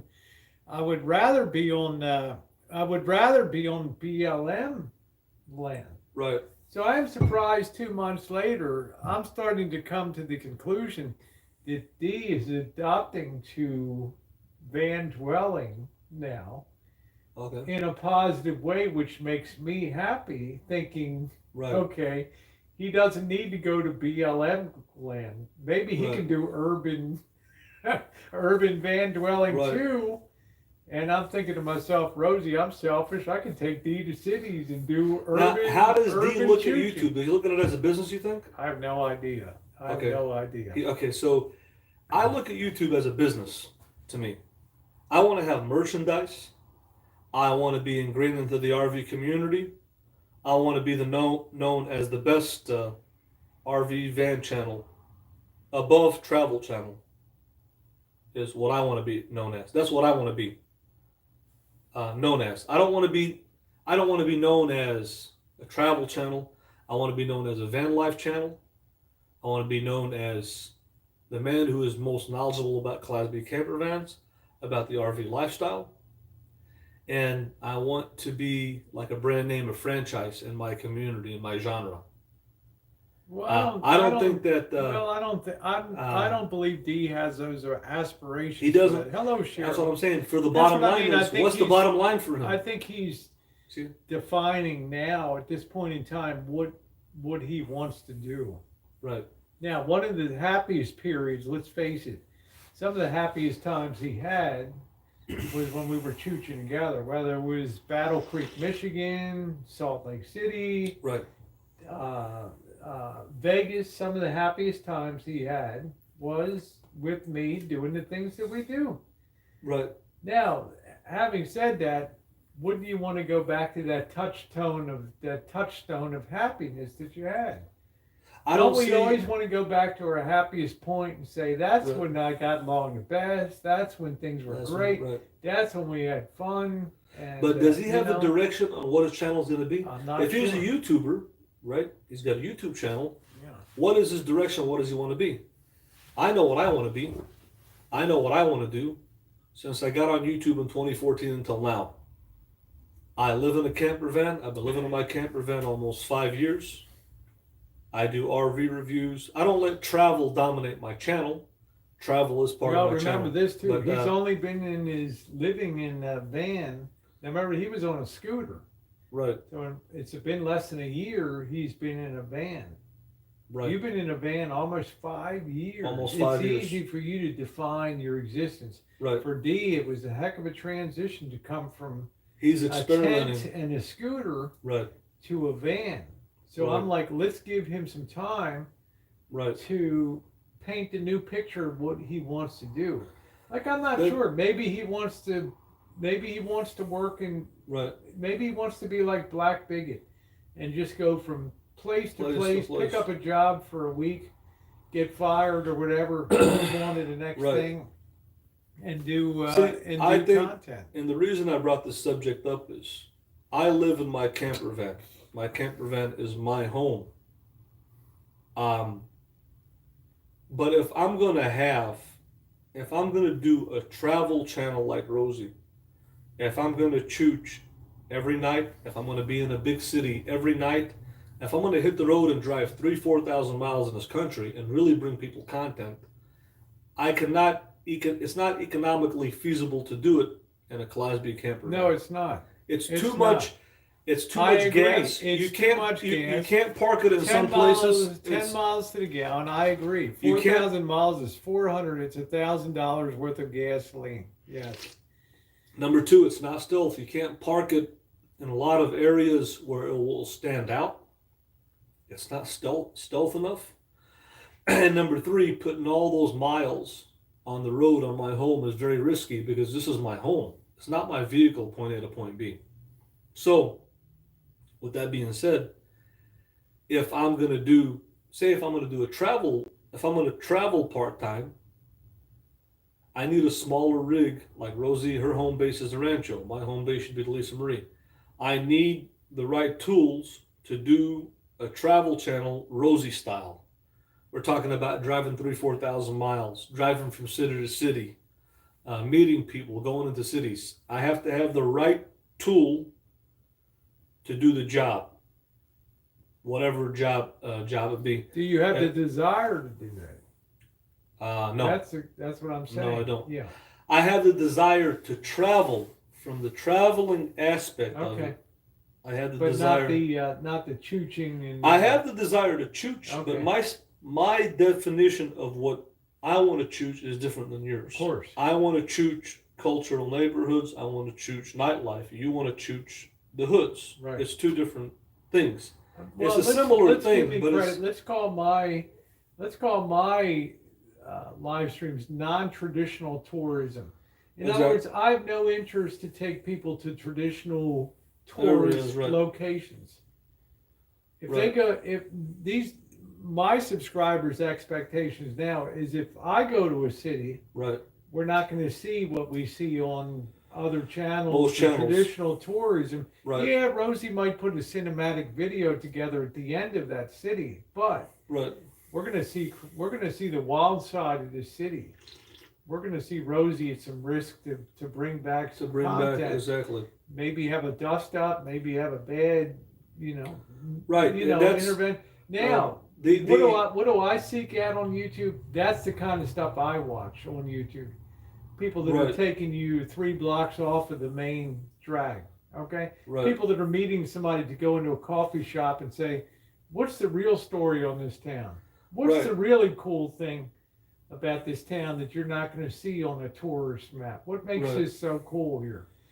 Well, back in '54, I can take you out to a spot on Highway 13 where 13 people were gunned down over here, and it hardly made a thing in the news. And let's go on out. Follow me out there, and I'll show you. Now, in the beginning, I didn't understand what Rosie was doing. Now I understand the different types of her chooches after analyzing her. She likes history, American history in particular. So she likes to do the historical social history, particularly, she likes to do, like she says, cities that are post-industrial, showing like Detroit. Was interesting to see the Packer plant. I was interested in that. And then the element of the street choochin, choochin with the street people, the element of danger, the element of unpredictability. So I kind of understand that. That's what she likes to do. And now my interests are opened me up to the night side. My interests are particularly just two things. Tijuana and left at 2:30 in the morning. Right. Down there. Right. It gave me an opportunity to put my interest of cinematic video, which let's face it, video at night is much more dramatic than video in the day. Okay. And there was a plus side to that too. The point that I'm trying to make is whatever kind of chooch that you want to do. Yeah, the architectural thing too, whatever kind of chooch that you want to do, whether it's nightlife and nightlife and cultural areas, food, or if you want to do a Rosie style chooch, you need the right equipment to do the job. You need a fuel efficient vehicle with stealth. Yes. You need protection. You need. It wouldn't be bad to be armed, to have a nice big pepper spray, a stun gun. You need self-defense. You need good walking shoes. You have to invest in what you need to do the. Yeah. If you want to call it a job, if you want to whatever you want to call it, you know what I'm saying? That's the point. What I see in D-Dubs is when I look at D-Dubs travels, and I respect him for doing all the walking with you, because he really walked a lot. He's very. But I don't see definition. When I want to say definition, let me define this guy's channel. What is this guy's channel about? Well, that's what I. Is it about van life? Is this about meeting what people? What is his channel when about? I look at D and I talk on the phone. Right. We make plans and things. What I saw. I don't see was a life upended. A home base that was destroyed in Michigan. Okay, burnt to the ground. Shockingly up there. Right. I spent time up there. Okay. I know his family. Right. Okay. I broke bread with them and hung out with them. Well, that's a shocker number one. Right. You wouldn't believe what burned up, and you would not have a clue what went up in smoke in that house. Right. Okay. I'm talking about real treasures. I'm talking about collectibles like they would blow your eyes out of the sockets. Okay. Right. He's had to redefine what he wants to do. Like now. Okay. Right. I believe that he is following more in line with the Black Biggie type of models, a little bit here, then move on to another city, then another city, and then another city. But he's not does Choochin, it fit him? Right. Does it fit him? This is right. This is why he's not doing the Choochin. Yeah. I think he's better for longer periods like you are in Chicago and places like that to thoroughly chooch and explore and not have to drive 1,200 miles from Washington State, 1,800 miles to Dallas, Texas to hang out. Okay, I don't even think right now he knows what he wants to do in the future. Right. Okay. That's what I'm saying. There's a bottom line to every channel and what every person wants to do. You know what I'm saying? Yeah. To me, I came on YouTube because I want to showcase the van life. That's why I bought a Class B. That's what my channel is about, you know. He's the future. He's young. He's got he's got years ahead of him. Marshall's got a lot of years. You know, I'm the old war horse from Baltimore, as Skiwi calls me. I mean, I'm out to pasture. You know, these young people will take over and do new things on here. So. Yeah, that's what I was asking. What is this channel about? Because I don't see him chooching. I don't see him doing anything with van life.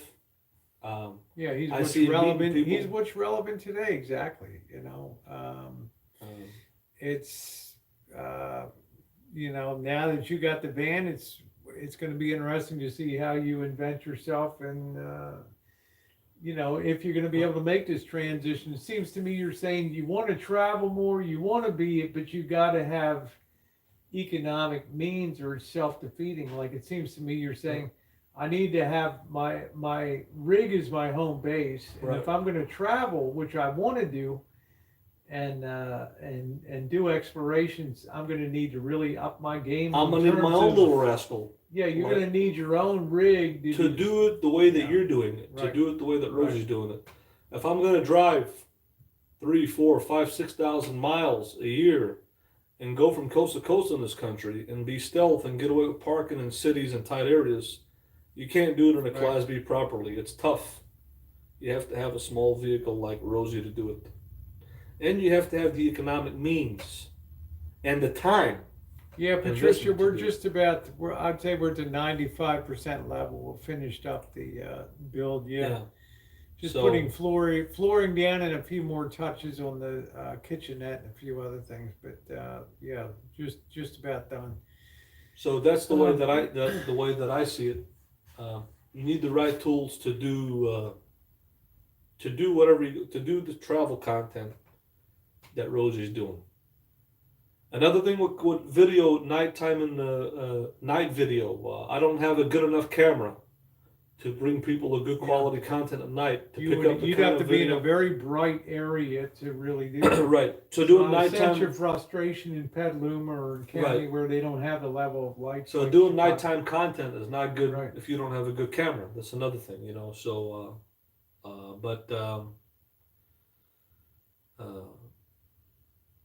but that's the thing, you know. So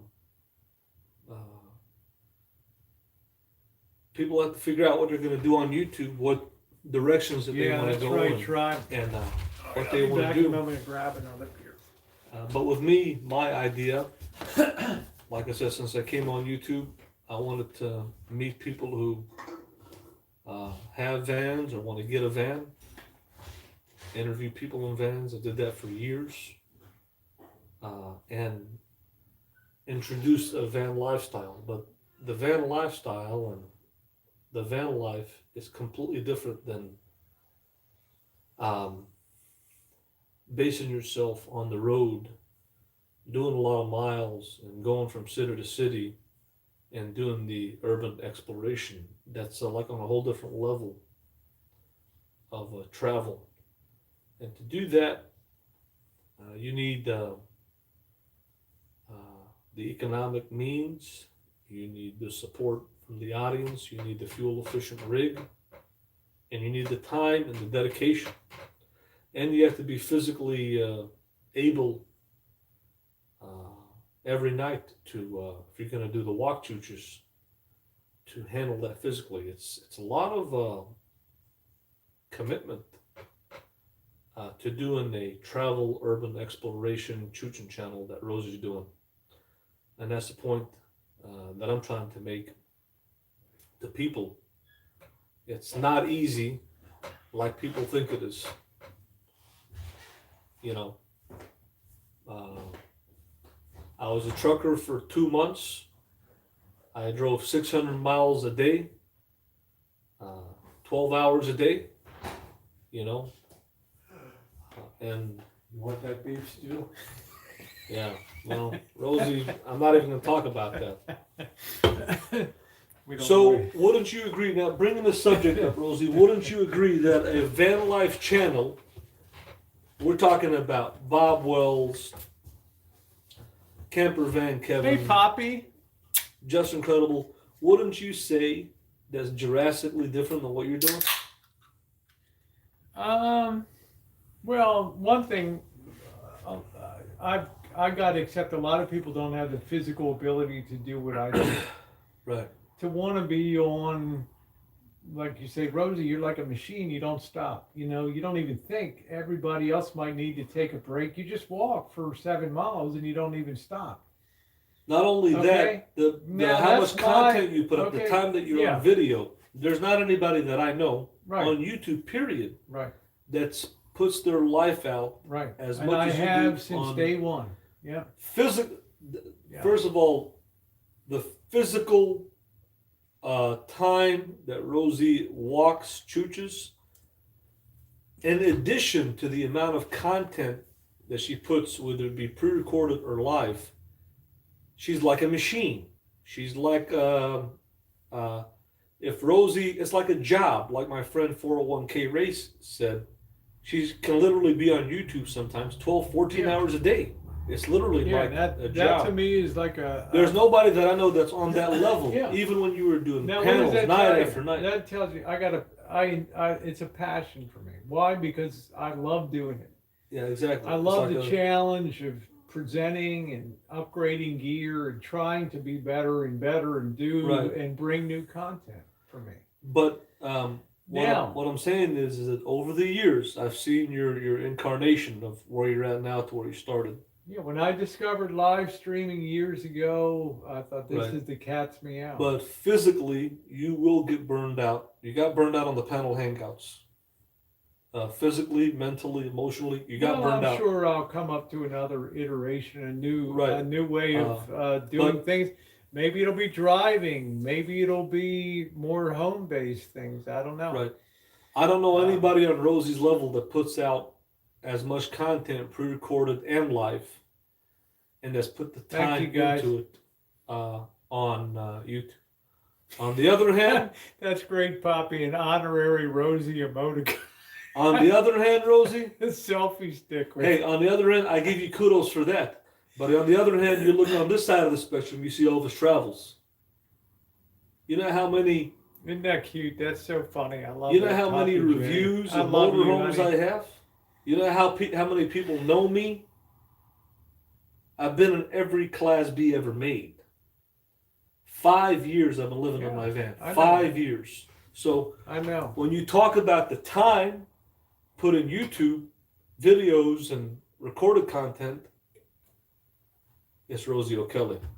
But when you talk about the time of somebody put it in a van life, and you talk about the time Well, that the Lisa Marie's been on the road, and why over would, 6 Why years. would that be? Because you have a passion for it. because For I have a that passion space. for it. Exactly. So when it comes to van life, when it comes to the time that I put into this van, into the van life and the reviews, there's only one king. There's only one Elvis Travels. So I'm on one level, and she's on a whole other level with something else. You see what I'm saying? I have that drive and determination. Well, that's right. Now I'm not putting D-Dub's Travels down, but I don't see his drive. I don't see a drive in him. I don't see a direction in him. I just see him following you, but I don't see him. I don't see what his drive is or what his direction is. I have a drive and direction. I've proved it. Well, I've lived a van life. let's see to Bob. He doesn't have the years on Right. that you've done. He went from He can camping walk on BLM land with a scooter to now Right. being in a van to now having a very challenging fall and winter of 2019-20 right. to where things are finally sort of settling out a little bit. Let's see where the dust settles with Now, him. Hey, can But he, I don't push people. Yeah, can he I put don't ask people to do things unless you're happy. Thank you, Dave. in the long run? We're talking about survival. Now, I've been on YouTube since 2014. I've been on YouTube over 6 years. I've been living the van life almost 5 years. And D-Dub Travels, you can walk 8, 10, 12 hours with Rosie. You can visit people all over this world. But one thing I'll say is this. You haven't walked a mile in my shoes, brother.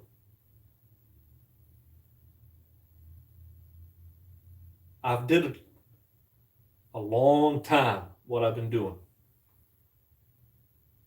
You're talking about almost 5 years living in a van. You're talking about keeping Elisa Marie on the road almost 6 years. You know what I'm saying? What I've done, not many people can do. Yeah, well, let's Not many people see can what do he what I've does. done. And Now, well, let's face it, you've reached a turning point where you realize you had a taste of big time travel in 2019, coming Right. into 2020. You never thought that you would be out in California. You made it out to California. right, You've discovered the West Coast lifestyle. There's a lot of things you don't like, but there's some things that you definitely like about right. being out here. I've seen the big picture. I believe that taste for travel affected you. I believe it left you wanting some more. I believe Mexico was a real eye opener. That was the biggest for one. you. Because you And I mentioned think to it's me, made you possibly want to reposition right, to where you could do more exploration in the Southern California, and let's face it, LA has a huge, the Iranian, right. Little Armenia, it has All a ton that. of different So, in communities. all in all, what have I learned from last year? You told me I would be really, really surprised to see what California has to Yeah. offer. But you didn't mention Mexico. Why? Because you didn't know anything about Mexico. Well, I Until knew last about year. Mexico. I've been going to Mexico since you were in diapers, but I'm saying, Where?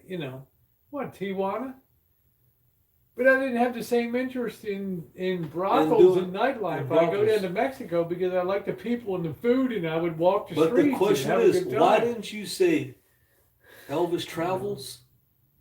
You said I would love California. I You was never getting, I was mentioned. getting all the trim I wanted. I didn't have to worry. No, but you never mentioned to me one time. One time you never mentioned that I would like Mexico. You mentioned California. You said, "Man, you would Well, love remember California." what happened in the But last. you never mentioned Mexico. Remember what happened in the last 10 years, though. We had a distinct collapse of authority in Mexico to the point that the cartels were Took over. shooting up on the streets on Avenida de Revolucion, Main Street in Tijuana. What year was Now, that? do you think about 10 years ago? 10 years ago. 10 Now, years. do you think I want to be on the streets of a city like that and be cut down in the middle of a cartel firefight on the street? Right. People stayed away in droves. It's Right. only when the Mexican government decided to commit zillions of police officers to the streets in Tijuana that people started to return. But that's So- one thing. Like I said, that I learned from this whole experience that Rosie did not mention one word to me about Mexico. It was all about California. Well, honestly, And I my eyes opened when I didn't. saw I didn't Mexico. have that much desire to return. Right. Los Algodones I'd been to in 2018. Okay, with Right. Missy Jenn. I knew it. I've been in Los Algodones before you ever were down there. But I'm telling Right. you, that I judged to be a place I could go. But Right. as far as Tijuana goes, it was a return, and it was feeling my way forward for that. Right. Do I recommend people just insert themselves into Mexico? No, I don't. Right. You better have an idea of what you're doing down there, What you're your doing, goals are. Yeah. So I hope in 2020, this is a new decade. The 2010s are gone, teens, whatever you want to call it. We are in a new decade. 2010 to 2020 was a huge increase in van life. Huge. It's got really big, and it's going to get even bigger. You know what I'm saying? And that's the bottom line. So Bob Sakamoto said D doesn't use a fake Chicago accent. You know, somebody mentioned the guy at the pizza place commented on, do you have a fake Chicago accent? I have a fake Chicago You accent. said the guy at the pizza place said you have a Chicago accent. No, the guy at the pizza place in Petaluma, California, the little kid, teenage kid, Oh. he asked me where I'm from. I said I'm from Chicago. He says, "Man, I love that accent." You know, It's funny, Bob Sakamoto. but the bottom line is, Rosie, we're in a new decade. It's 2020, and you know something? The reality is, we're both survivors on YouTube. I'm a survivor, you're a survivor. Now, I've been thinking about Amanda May. For those of you who know Amanda May, I haven't heard from her in months. I don't know what happened to her. She was part of the community. I don't know if she's locked up. I don't know what's going on with her. But I wish I could get some word on what happened to Amanda May. It's Rubber Wilbur. Well, Amanda May has been known to step away from the community for sometimes 8 months to a year at a time. I mean, Rubber Wilbur, Brandon. Hey, Brandon, how you doing? Brandon, I was born and raised in Arkansas. I am a native Arkansan. I never liked the state of Arkansas.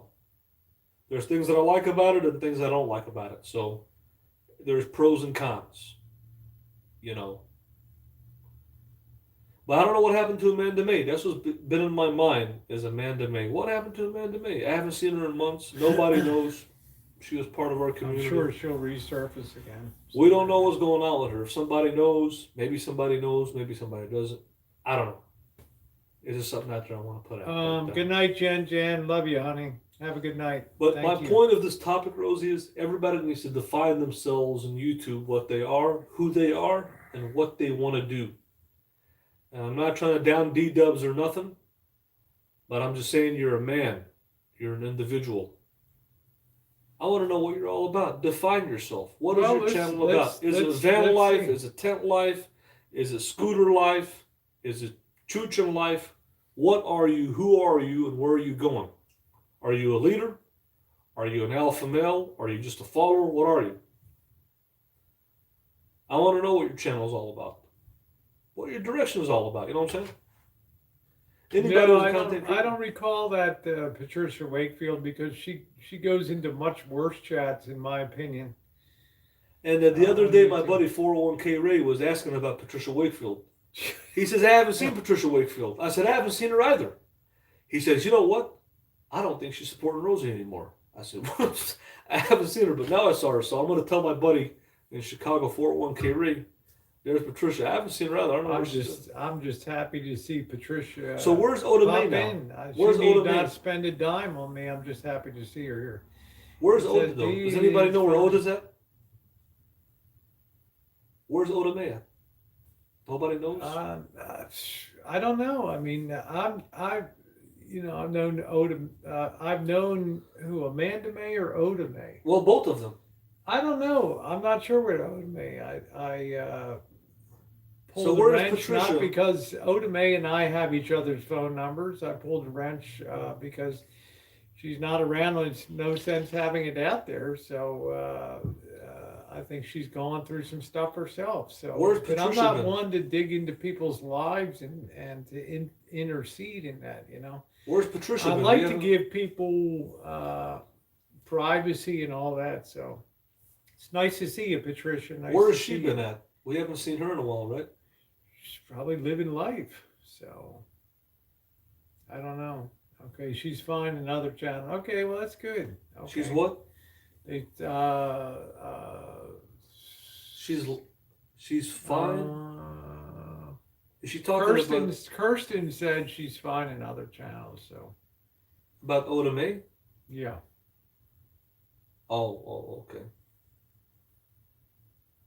I don't know. We text back and forth. So Rosie, with my point that I'm making, do you agree with me that people should define who they are on YouTube? I give people space. I'm not going to go to Oda May if it's about Marshall being. I'm not going to twist her arm and say, "Oh, you got to be here." I let people be where they want to be on YouTube. I'm not. I can't do that to just grab people. You got to be here. I always told my moderator, you don't have to be anywhere you don't want to. If you want to be on another chat, be there at the moment. You don't owe me anything. So, so as far as I'll get a better handle on what's going on with D when I meet up with him in Vegas. In Vegas, yeah. I'll get the information on what his plan is for. He might come up to the Rancho. I don't know. So we just have to see. Oh, okay, Poppy. She never told me, so I don't know.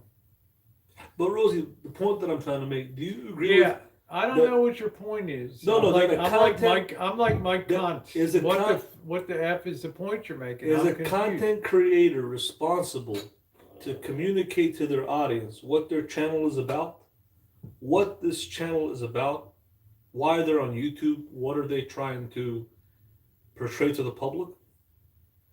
Don't you believe it's a content creator? How about if the content creator doesn't know what they're trying to convey, but just trying to pop up once in a while and say, I'm okay, I'm working on the van, and need we always convey a message of a pointed message, or can we just pop up once in a while and say, hey, I'm D, I'm here, let you guys know I'm still around? No, I believe that a content creator is responsible for their audience to communicate what their channel is about, what their life is about, and what they're trying to portray to the public. I can't understand that as a viewer. I'm not subscribed to D-Dub's Travels. I don't watch it. I watch him here and there. And the reason I watch him is because let's face it, he's Rosie's friend. He's made content with Rosie. The reason I watch him is because he's involved with Rosie. And I'm interested to see what him and Rosie are going to do next. But as an individual, I'm trying to ascertain, I'm trying to comprehend or understand. Well, let's be honest. You've had some friction points with. No, I don't have a problem with him. Come on. I'm just trying to understand what his channel is. There's been some friction in. No, there hasn't been. But on both sides, I don't have any animosity. Said some things, and you've said some things, and I had kind of a dream that we could get everybody together and have like a chill time, but then the fires occurred in October, and he couldn't stop here, and it's the same reason for Dave. I'd always welcome Dave to come back to the Rancho, but I have to be very careful of mixing nitro and glycerin together and things like that. I like people that can just get along with other people, and I don't have to worry is there going to be a physical altercation. If somebody respects me, are the cops going to be called here? If somebody respects me, I'll respect them. Mr. Dirty respected me. JK NoCal respects me. Hey JK, how you doing? If somebody respects me, I'll respect them back. If they disrespect me, then it's going to get real. Well, I don't want to go down this path tonight, but I'm just saying. that. As far as D is concerned, right. But I just want to know what. Isn't that what makes YouTube watchable, though? You're curious. I'm curious as a watcher. So who is D-Dub's Travels without Rosie O'Kelly? What is this channel about? I just see him with people. To me, that's what makes it interesting. Right. We don't know how D is going to define himself. Right. We don't know exactly where Rosie's going to go in 2020. We don't know exactly what Marshall's going to do in 2020. That's what keeps people coming back to. My channel is defined. I'm van life. Yeah, with D-Dubs, like tomorrow night, we'll be out Choochin gone someplace, and doing something. People will tune in to see where we go. Well, Hopefully we'll get an earlier start. It's light outside. what I'm saying with D-Dubs, when he's with Rosie, I know it's going to There we be go, walk. Frankie. It's going to be walk Choochin. There's no mystery. Well, it might not be. But what maybe, is it'll be a, D-Dubs? maybe it'll be a food tasting journey, Marshall. What is D-Dub's channel about by himself? Take Rosie from the picture. Take her out of the picture. I haven't been with Rosie this whole time. I've had my own content. What is this channel about? I have the right as a viewer to ask that.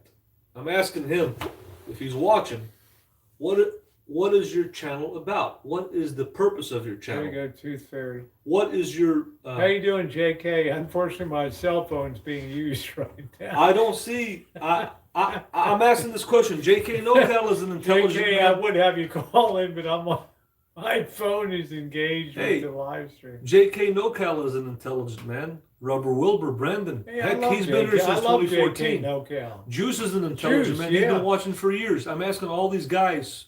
All these guys are intelligent. Mike Hunt, you're an intelligent man.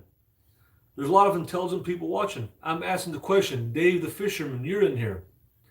I'm asking everybody a question. These are all intelligent men and women. What is Katie, D-Dub's, how you doing, sweetie? Patricia Wakefield, what is D-Dub's Travels channel about? Take Rosie out of the picture. Look at JK. Take her out. Look at JK. You're bluffing. You know the picture's too good to be my usual webcam. I'm asking everybody, what is this channel about? Take Rosie out of the picture. Take her out. Take her. Put her out of the picture. JK, like you're bluffing. I can make content without Rosie.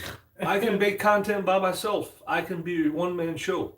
I've proven it. I've did it before. Just be happy. I'm Just happy. be happy. Who cares if you're a one-man show? But I'm asking... How about when we did 6 people chooching down the street? A world record that'll never be equaled again on YouTube. But 5 or 6 people let me tell you what my show... You know what my show... Click it down, Marshall. Tell them who it was. You know what my... Fourscore. That was your show. Mark Handler. But you know what... You know what my show... Vegas Vixen. I tell you, Me. You know what I want to be about? How about that? You know what I want to be?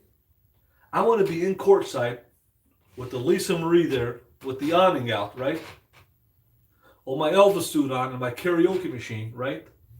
And I got people surrounding me like I'm Bob Wells. I want to be the show. That's cool. I want to be the top cheese. I want to be number one. I want to true. be the best at what I do. That's what I want to do. I hope and your in order dream to comes do true. that, I have to be in my element. I have to be within the RV community. Yeah. I have to be the king. I have to be number one. I have to tell everybody, this is the best van in the world. I'm the man. I'm the Syrian King Elvis Travels. I want to be number one. Not number 2, not number 3. I want to be number 1. That's what I want to be. I've got a direction. Yeah, we should do a bar crawl, JK. We absolutely should do a bar crawl. But I'm asking all these intelligent I'll be people. ready for a bar crawl. I know who I am, and I know what I want to be. Marshall moves on, I'll be ready for a bar crawl. I know who I am, and I know what I want to be. I want to be the king of the... I am the king of the free world. But I want to be around my brethren, my people, my nomads. I want to be by RV Debs. All these... But I'm asking about D-Dubs. I have the right to ask as a fan, as a watcher of Rosie. Take Rosie out of the picture. Put her in a box and tie her up. And send her to China. What is this channel about? What is D-Dub's channel about? A coronavirus. Is he another pretty face Ken Barbie doll with a Wuhan virus with a shaved head with pretty blue eyes? What is his channel about? What is this guy define this guy? I know what defines me. And Rosie, you know with me, think about it now. If I'm in courtside, right? Or if I'm at an RV show, Marshall, or if I'm somewhere. I want you to be happy. I want everybody to be happy. Right. If you want to be set up and doing that and people checking out the van, I'm happy. If I ever saw a video with people doing that, I'd be cheering and be the happiest person on planet Earth. So I have to be in my element. If you had 500 people, 1,000 people watching a live stream with you, you think I'd be upset or you think I'd be happy for you? Well, see, I have to be in my element. Which do you think it would be? Huh? You think I'd be upset or do you think I'd be happy for you? I think you'd be happy. That's right. I'd be happy for you. Right. Because I'm one of the people that applaud success on YouTube. Right. I like it when people succeed at what they want to do. I have to be in my element to succeed. That's right. Have to be so in get your element and do it. And do it, exactly. Know? Now, I know I've defined myself on what I want to be. I want to be the leader of the free world. I want to be known as the best at what I do, top of the line, because I have a passion for it. I have a love for it. I've lived the life. I've paid the price, the blood, sweat, and tears.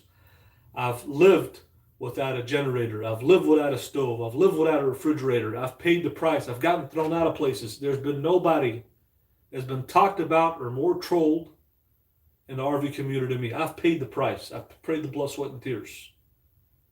And now is the time for me to shine and be the best at what I do. I know what I want to do. I'm hoping you'll shine. I hope Dee shines. I hope Dave shines. I hope but I'm all asking, these people shine. I'm asking about D-Dubs.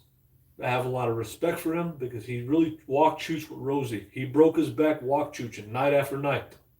I can do it. I'll be in pain, but I can do it.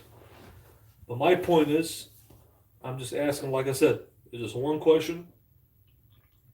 What is this channel about? Hey, Aaron, how are you? Without Rosie. Well, my question is, did that travel whet your appetite for wanting to do more travel?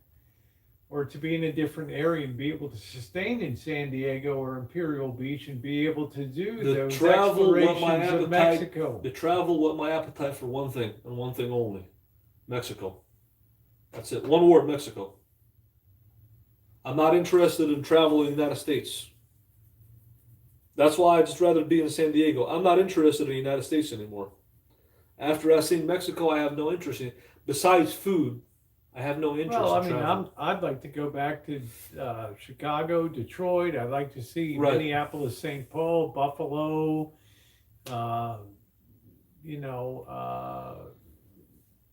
Cleveland, Akron, all those places.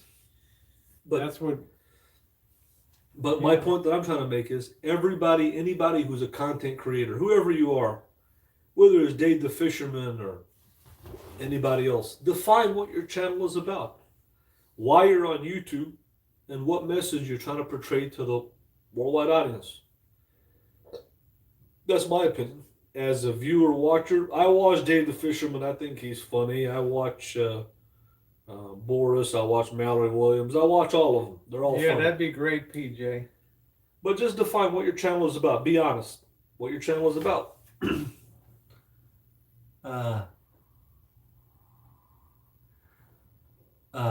RV Tip Journey.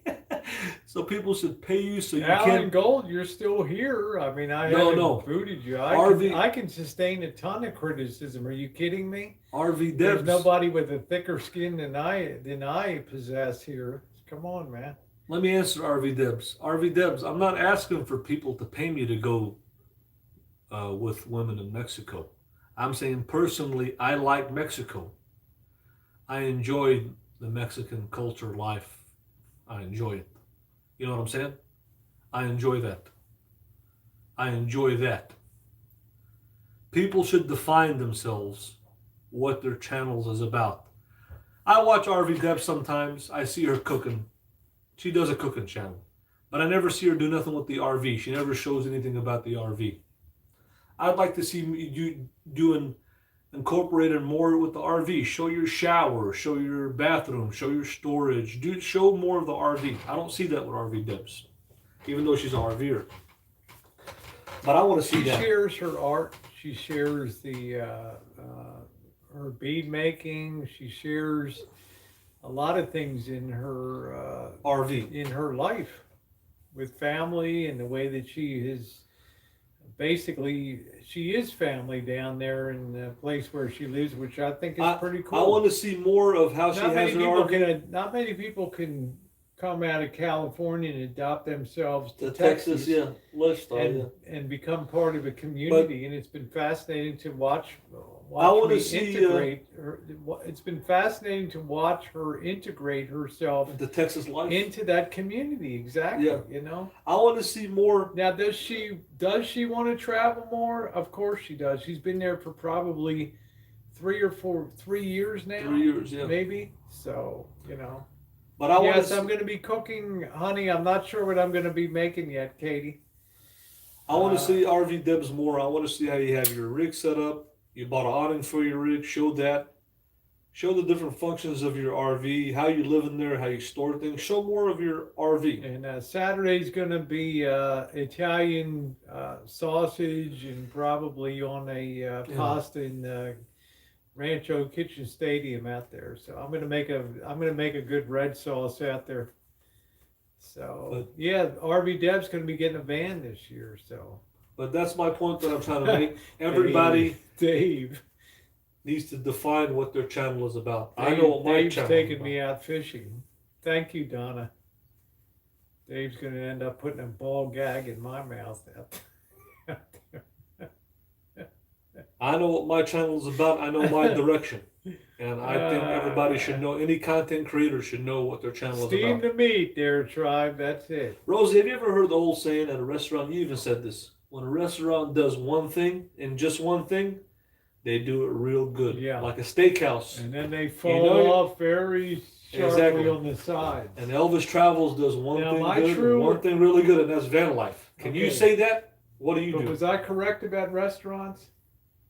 About Which what? blew me away that the pizza place had good pizza and the wings were decent. They were decent. Yeah, they were decent. Okay. Decent. Which is rare. Which is, my contention is like Johnny's Steakhouse in Omaha. Right. They throw down a great steak, but when it comes to potatoes, they're an epic fail. Yeah, I remember that. This is what separates restaurants that get Michelin stars from historical restaurants that believe they can do no wrong. Okay. And all right. And what I'm saying is, Elvis Travels does one thing good and one thing really good, and conjuring one thing, van life, like a steakhouse. You go to a steakhouse, you know. Who is censoring? Alan Gold, I'm not censoring. You haven't been censored. You've been shooting off your mouth all night. You think that what you say bothers me? There's a girlfriend there. There she is, Rosie. Sherriana. There she is. Which one? I got a ton of girlfriends here. Sherriana. Marshall, are you a Mexican? I'm just curious as to your nationality. Like I said. The Vixen van, there we go. No, we don't have a Ruth Chris. I guess the closest place here would be San Francisco.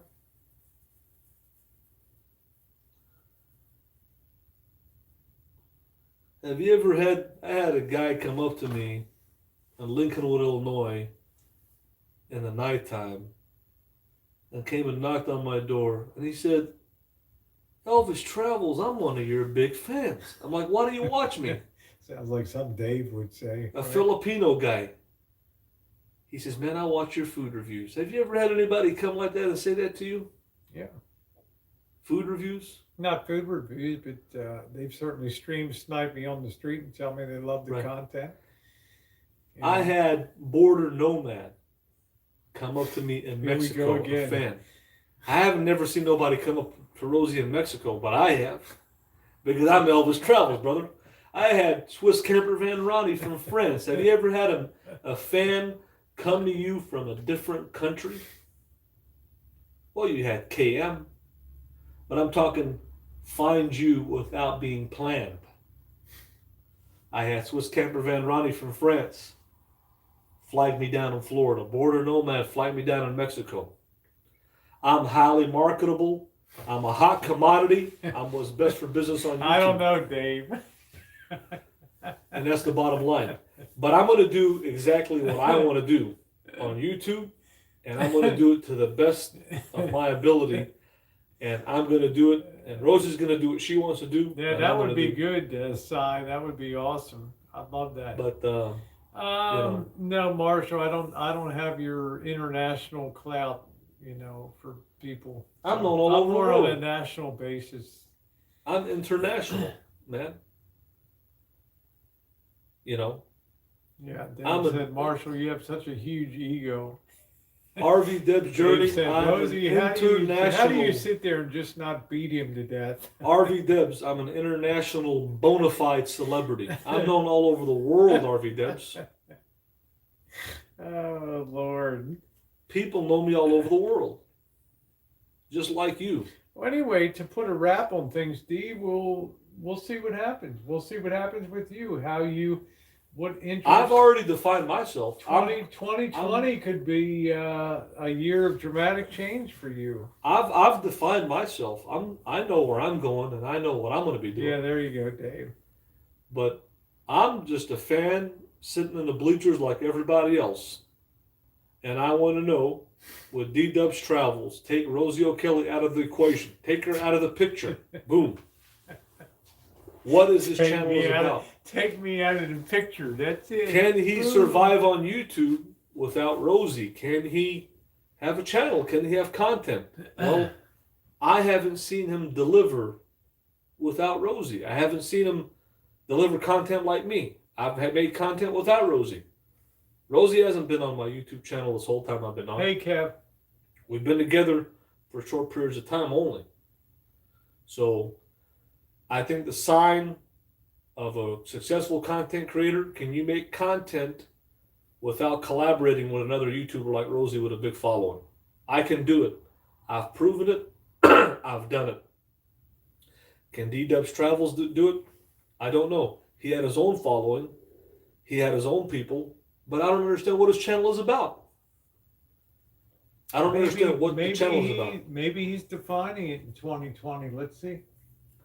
I know he likes. I know he likes to chooch, and that's a big plus for me. People that like to chooch are good. People that don't, that like hitting the streets. You think I'd be unhappy to travel with D, going from town to town and doing content? Think it'd be He's just following you, though. He's just doing what you want to do. He has his own following of people that like him on his channel that follow him. Okay, so if I ask you, what is this channel It's about? Not me. My channel is about van life. What is this for? Take you out of the picture. Let him define. Yeah, what's this?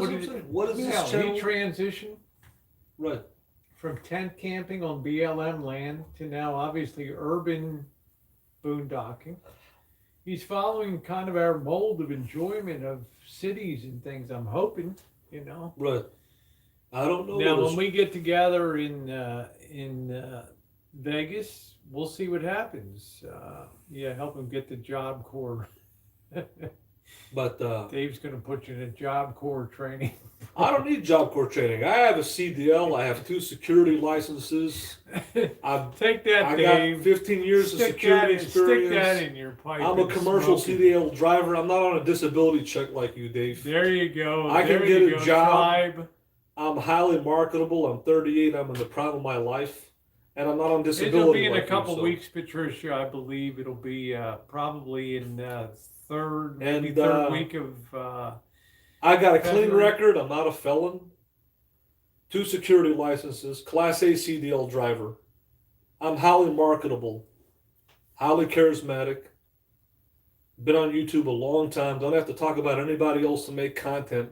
So if anything, I got the credentials. I've got the experience to do whatever direction, whatever I want to do. I'm not sure. He's always been... But I'm not on a disability check, Dave.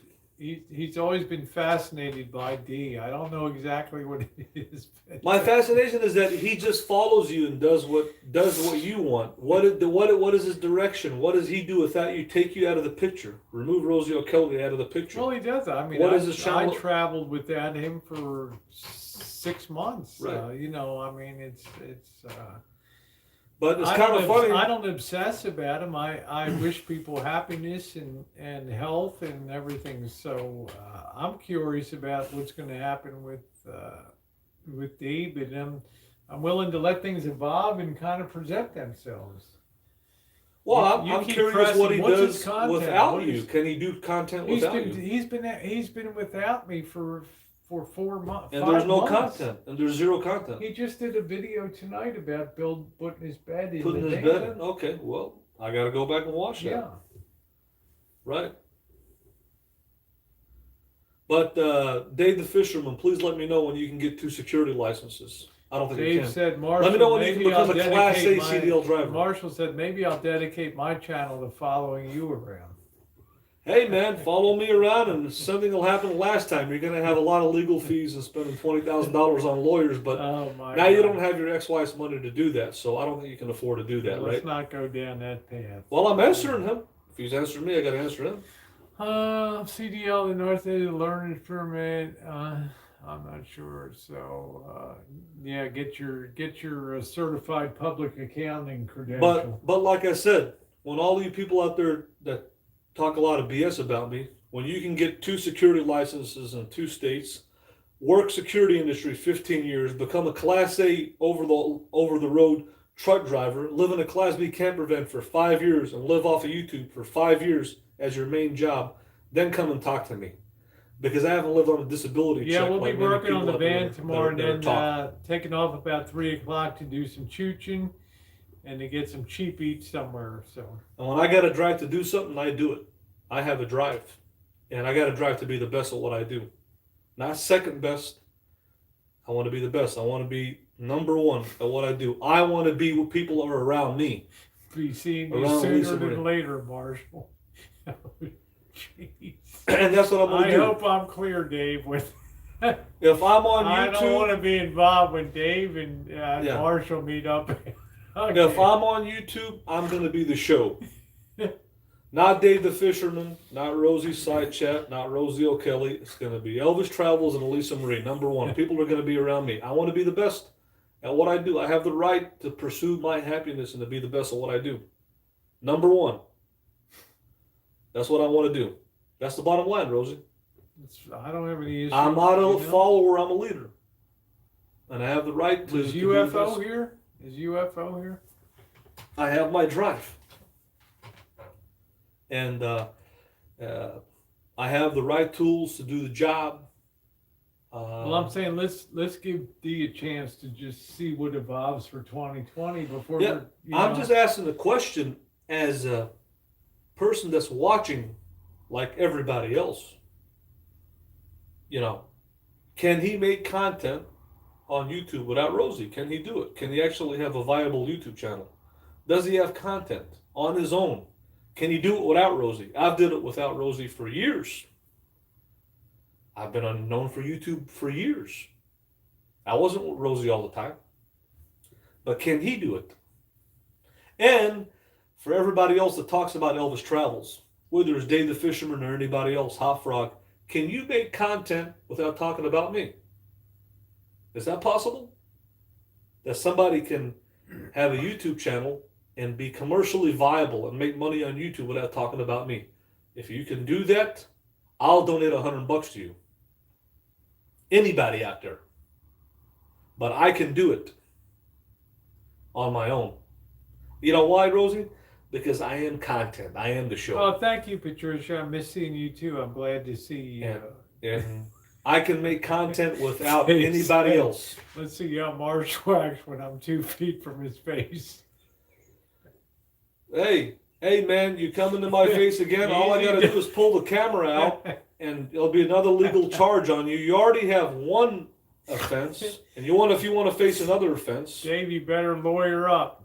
But like I said, do you have the money for the lawyers again? And I taught people a lesson. It was a legal lesson that I taught them. You know why? I've been in the security industry 15 years. I've faced crackheads. I've faced lowlives. Thank you, I've faced street people. Thank you.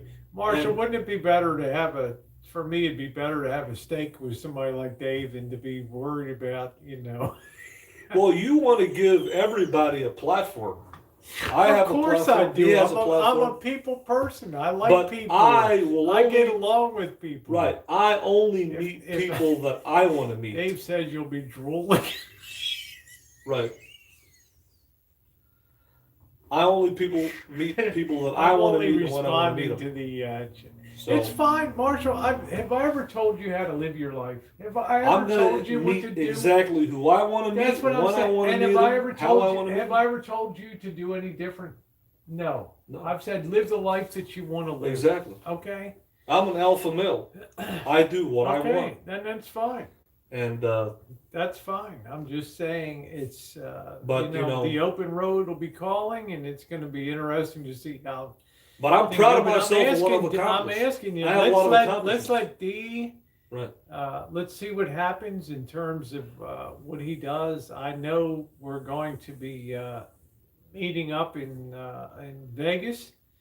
Maybe you'll go and be friendly. I mean, who knows? I don't know. You know, you guys could hit it out of the park and be friendly. I'll respect anybody. Everybody that ever meets somebody with me always seems to get along good forever after that point, you know? I respect anybody who respects me. I'll respect anybody who respects me. I like it when people get along. I don't like people to be threatening each I've other. accomplished a lot on YouTube. Yeah.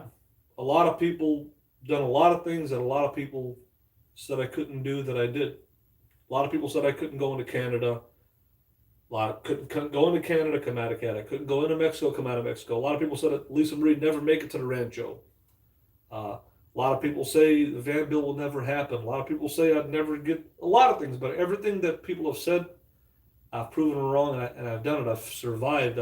I'm not sure. I mean, he's always welcome to go, but I like it when people get along good and people bond and I only meet people that I want on my time, when I want, and how I want. I'm an alpha male. I don't think he has any interest in. I'm an alpha male. I like complete control of my life. I think he has more interest in like Mexico or down in that area. Yeah. No, I don't think he has any interest in Vegas at this point. No, I don't have any interest in Vegas. I only have interest in Mexico, but that's where me and Rosie differ. Is that I don't like unpredictability. I'm an alpha male. I like full control of my environment, my situation, people that I'm around. I like full control. That's why I was a security officer for years. I don't like to work under anybody. I have to be completely dominant and alpha, and I have to be in complete control over my environment because I'm an alpha male.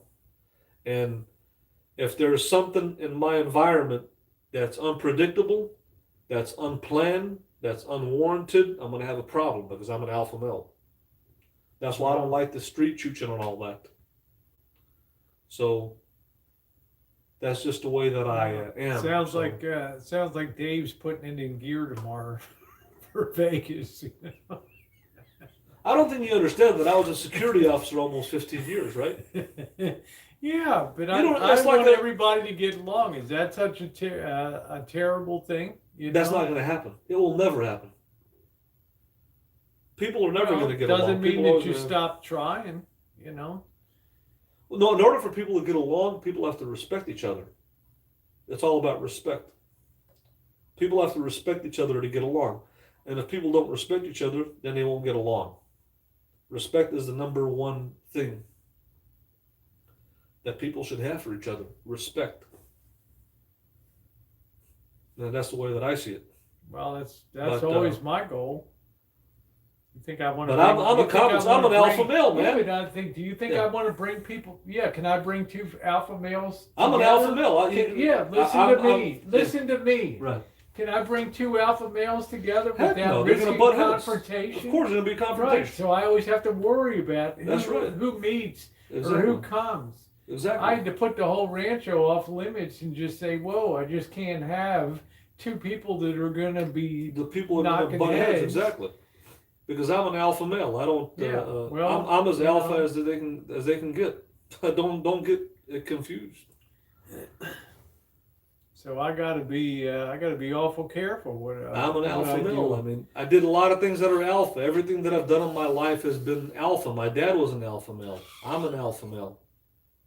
You know, and that's just the way that I am. So think about it. To be an over-the-road truck driver, you got to be an alpha male. To be a security officer, police officer, law enforcement, you got to be an alpha male.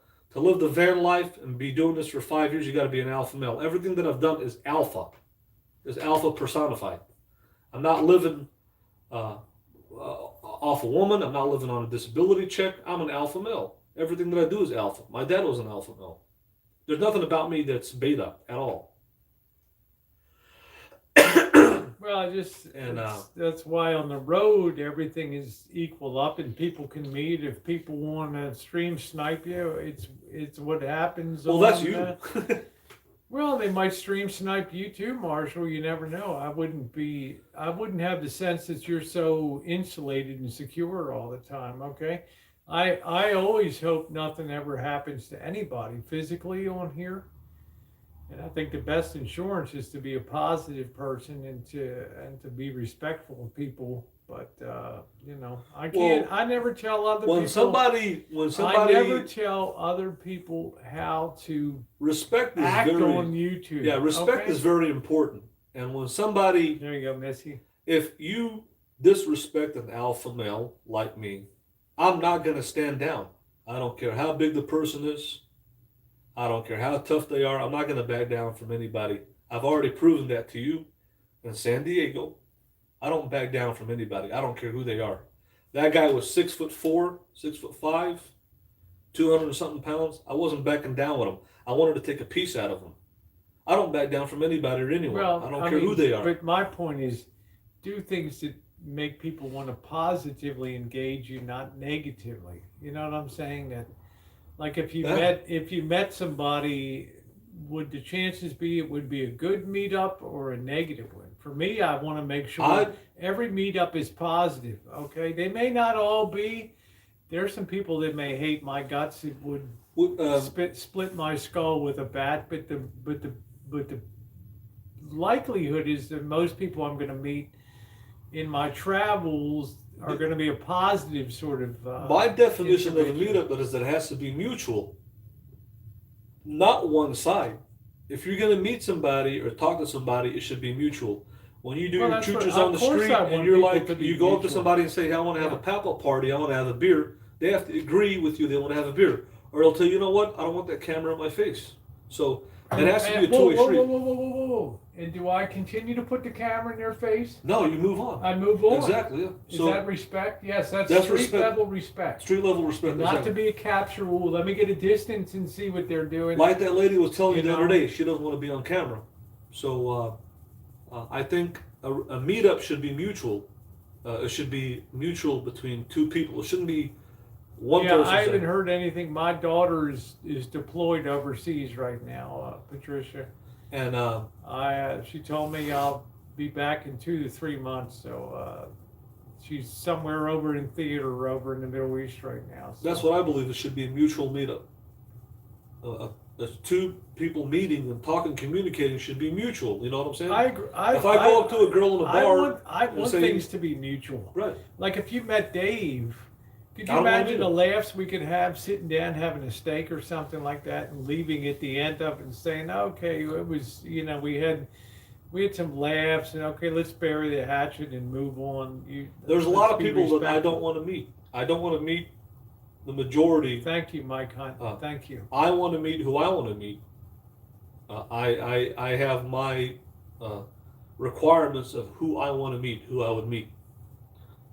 So. Well, that's fine. I tell you, my goal is always that people get along. And Dave is adventure unknown, Patricia, the one above you. So. Well, you can meet him, but for getting people together. Marshall, do you honestly think that Dave or anybody on YouTube would physically harm somebody? Physically harm? Do you think somebody would physically bring violence to another person on YouTube? It's almost unprecedented on YouTube. Look what happened with YouTube with the shooting at YouTube. Yeah, but that's so rare. It could happen. Like that's one out of 600 million YouTube channels or something. Right. It's something like that. Do you see? I go to bed at night thinking to myself, "There's probably not somebody that's going to physically assault. Is it worth going to jail? Is it worth being locked up? Is it worth being arrested to have something?" Like Some that? people, he took that chance of almost getting arrested and having legal consequences. That's what happened. Well, so, I don't believe in my wildest dreams that Dave would ever physically lift would ever physically harm. Would you ask me if I meet Dave the Fisherman? No, I wouldn't meet him. I have no desire to meet him in any way, which form. I don't have nothing against him. I wouldn't force a meeting. No, I wouldn't. But I think not that I hate him. I think worse, somebody would come up and exchange words with you or something like that. So yeah, your guy's day's already gone. I get that. I'm past that. Like I'm over that. I get that. But Dave has a life too, and has. I have nothing against him. I don't have a vendetta or anything against him. But I wouldn't want to meet him. I have the choice to meet who I want to meet and not want to meet. I wouldn't want to meet him, not because I hate him or I have anything against him. I didn't follow him. I don't stalk him. I don't talk about him. But I have no desire to meet him at all. I have no desire to talk about him or stalk him or anything. I got my own content. Well, that's fine. The only thing I'm saying about D is just let him evolve and present himself in 2020. Just like you found your way forward in van life. I know where I'm going. I know who I am. Well, he probably doesn't yet. So that's what I'm saying. But he will. That's what I'm wondering. Yeah. So So I'm gonna get one last beer. I wanna. But there's some people that I would meet and give a meet. I would meet Sherriana. I've already met J.K. NoCal. He seems like a nice guy. He broke the ice with me and met him. I would meet him. I've already met him. He seems cool. I would meet a lot of people I'd meet on here. Hey Chantal, how you doing? I meet the Daily Chantal. I'd meet Joshy Bingham. There's a list of you people that are watching that have watched this. I meet RV Deb's Journey. There's a list of people. I meet plenty of people to meet on here. Brandon, Rubber Wilbur, I meet him. Like you and Deb, Jews, I meet the Jews. He's been watching us for 6 years. It's like you and Deb. I think you'd have something in common to talk about. I mean, all the history of jewelry and all those. I would like to meet Jews because he's been watching like 6 years. So I would meet him. Somebody that watches you 6 years,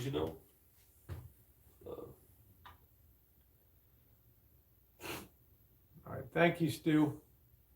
But I think that, everybody should have their own content, Like Hot Frog, his whole channel is just about me. Pocket change.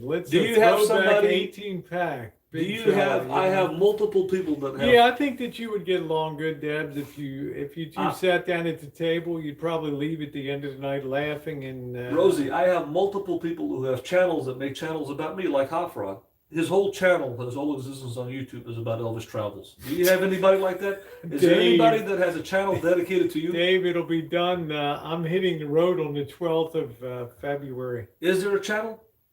I've had several channels. There's hundreds of them that are dedicated to me. Hundreds. Well, what should I do? I mean, how should I take that? Is good or bad? Any advertising is good advertising. Well, okay, well then enjoy it. You know? But when it comes to me, I'm happy when a day goes by when I'm not featured. That's YouTube. When it comes to meeting people in real life, it's like saying the audience, I'm Hulk Hogan, you're the Macho Man. We're in the ring. We're doing the show. Does the audience, if they come in the ring, what happens? Security guards bash their brains in and they kick them out of the arena, right? So, when you talk about meeting somebody, Marshall, I never enjoyed wrestling. Okay, we're entertainers. I was more into boxing and things. We're entertainers. So by you telling people, and this is the equivalent of it, by you telling people to stream snipe Rosie O'Kelly and Elvis Travels, they're jumping from the guardrails. Marshall. Have I ever told somebody to stream snipe me? You said you like it though. Now I said to me it's been a positive experience, except the first time that. Mr. Dirty, okay? Otherwise, things have been positive. People are like, hey, I enjoy your content, and Let me ask you a question. If you're a professional, if we were in a tag team match wrestling, if we were a tag team partners, Dave would buy me a steak. I mean, what the hell? If somebody from the audience jumped over the guardrails, and me and you were in a tag team match in a wrestling event, right? And they jumped over the guardrails. I don't think we're that. What would you do? Well, no. You know what I mean? You know what the Macho Man did? He beat the heck out of them in the ring, and the security takes him and throws him out of the arena. So he's lucky one of these people didn't beat the hell out of the Macho Man that jumped into the ring. When the audience jumps into the ring, he takes a big risk that maybe somebody jumps in the ring that could knock the Macho Man out. The point is that as an entertainer, there's no difference between me and Rosie and a professional wrestler. YouTube is our stage. This is our stage. This is our steak time. This is our ring. And when you tell people to stream snipe us, they're not. See, you've said something. You've repeated something again. That's not true. I want you to retract that statement. I never in a million years ever told anybody to stream snipe me. Okay? But I cannot control when I'm in a town if people come up and People come want to up. meet. Okay? Okay, I understand. How can I do that? I'm willing to always go real time. You'll always know where I am when I'm streaming. Right. Now, does that make it attractive for some people? Of course, there's some people. I've had people come by in cars and, yeah, hey, you know, Rosie and Right. stuff. They don't want to come up on stream, Right. but they want to be part of the show and they want the camera in the show. There Right. they are. Right. Okay? That's happened to me before. Right. Okay? But If I ever come on this channel, anybody, and some of you have been watching me for years, if I ever come on here and told people, please, I'm going to be in Napa tomorrow, please come stream snipe me, or I'm going to be in Petaluma and please come stream snipe me, or I'm going to be in Las Vegas and please come stream snipe me, no. But if they're there, am I going to go crazy No, because they public. step into the ring? That's fine. No. But what I'm saying is, But please don't say that I tell people to come and stream snipe. As an entertainer on YouTube, we're entertainers. This is our stage. This is our ring. When people come into our content, I don't know, Dave. I'm not really sure. Physically, they've entered. They've jumped over the guardrails. Now they're in the ring with us. When they're in the content, they're coming in uninvited. A stream snipe is like a fan jumping over the guardrails into the ring of a professional wrestler. They're coming into the show uninvited. We're entertainers. There's no difference between us and professional wrestlers. We're entertainers. Now, the question is this. When the fan jumps over the guardrail and gets into the ring, what's going to happen? You like that element of unpredictability of the street and of people, even though you haven't invited them, of coming up and saying hi to you. I don't. Now, That's what separates what would I belief. base that on? I would base that on the fact that I've had a generally positive relationship with people. Right. Therefore, my inductive reasoning would tell me that it's probably going to be a positive encounter if somebody does come up to me on the street. Can you say the same thing? I've had a lot of people that have been nice to me. Well, I'm saying, but you, with the same degree of assurance that I have, assume that somebody that comes up out of the blue is going to be a positive experience. The majority of them that I'm not telling you I've that. had many I'm telling you people going forward, Marshall.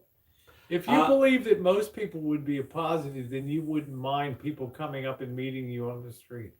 That's my thought. I love pop-up parties and stuff like that. The issue with going live anywhere, it's not just stream sniping. Sometimes people will give out your urban camping location and get you kicked out of there. They'll call a manager. You're risking by giving your location to the audience. You're risking vandalism of your rig. You're risking. You never know who's watching. And the problem with Rosie, where I disagree with her, is when you give the audience too much, you give the audience too much information about where we're boondocking at. That's Jojo said, why do you look Magamusa in all your videos? Magamusa. I don't know. How you doing, Jojo? Magamusa. I don't know what you mean by that. But when you give the audience your location, you're putting your safety and security on the line. You don't know. There's thousands of people watching. It only takes one but I'm bad just saying, person. Somebody might say, hey, come on to you can spend the night at my house tonight. Okay, let's go. Well, see, I like pre-approved, pre-streamed, pre-known people. That's fine. You know what? I respect that. You have things the way you want. Right. Again, have I ever told you just do it this way and let the chips? No, I want you to feel comfortable in your own setup. I'm just saying what I've learned over the years. We live in two different worlds. Giving your any information to people, you're jeopardizing your security, your safety, because you don't know who's watching. It's a big world. Okay. And there's a lot of people, so. But that's what it is. I take that really seriously and stuff. I take it really seriously. I take my urban camping location seriously. I take my security seriously. So I disagree. I don't Mustang think Ranch secured as Elvis. Do you plan on visiting Prescott, Arizona anytime soon? Prescott, Arizona. I don't like Prescott because of Native American reservation land. They don't let you urban camp there. It's against the law. Wasn't the air temperature comfortable though up there? Air temperature is comfortable. The food is expensive. There's not a large choice of food. And a whole Native American reservation land, they don't allow you to urban camp there overnight. You can't. So there's only a handful of places. Trespassed from the. I didn't get trespassed, but I was told that you can't park there. You only get trespassed if you're told not to park there and come back. Oh, Magmusa means bitter in Assyrian, Jojo said. Magmusa? That's not Assyrian. Chamusa means sour. Magmusa, that's like a, I don't know what kind of word that is. If it's Arabic or Russian. But, Hot Frog says, didn't they have the lower octane fuel on the reservation, the 85 instead of the 87 octane? Yeah, I was in Gallup, New Mexico, yeah. I wonder why they had that, yeah. It's weird. Yeah. Only Reno is the only other place I ever saw that had an 85 octane. That had that? Regular. Yeah. We're there. Yeah, when I get out on the road, my policy is I'm not going to tell anybody what city I'm in or I'm boondocking at. When I go live, I'm only gonna be going live at a public. Scotty, yes, Scotty says I stream sniped Rosie because I've watched her for a few years. A huge fan. I took a unique opportunity to meet her and thank her for all her hours. She's entertained me. And you know what? You're still one of my top 3 favorite stream snipes of all time, Scotty. Yeah. Just sweet. Yeah, most people wouldn't come to home. I mean, people will meet you on the street. They will drive by, and I've been very fortunate. The encounters have been very good, and that's why I look forward to them. I'll say one thing about this subject, and the one thing that I miss most about the van life, as far as YouTube, the one thing is that when I can tell people I'm at an undisclosed location, the power and control that gives me, the sense of security and safety, is worth. Good night, Shariana. But does it also priceless. infuse you with the sense that you can berate people and tease people? You can't find me. Try, you trolls, to find me. No. Is that fun? No. It's not. It's the freedom of the van life is that you have. See, I would never tease people and say. I wouldn't say it's teasing people. I would say it's the freedom that it gives you. The van life gives you the freedom to move around and be mobile, as opposed to just be living a sticks and bricks life. Do you understand? I'm not sure what JoJo's saying. It's the freedom that it gives you. The freedom. You understand Inkarma. The freedom that the van life gives you is great. From any kind of aspect that you think of. Yeah, you don't want to ever berate people on a YouTube channel.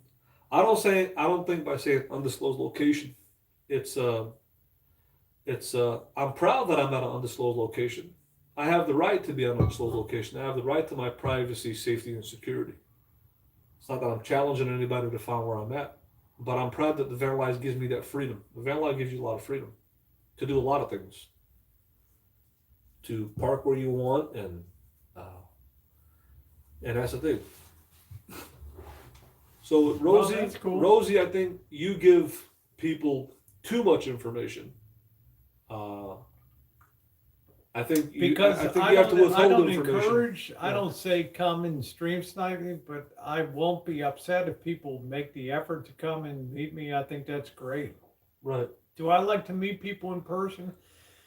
Yeah. I absolutely love to meet people in person. I will not put you in camera if you tell me I don't want to be on camera. We can still meet and have a good time, hang out, and do stuff like that. And I'm very respectful of people like that. But do I love to meet people? Absolutely, 100%. Yes.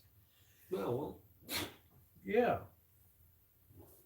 I mean, that's what makes it so fun, YouTube. It makes it the real experience, you know?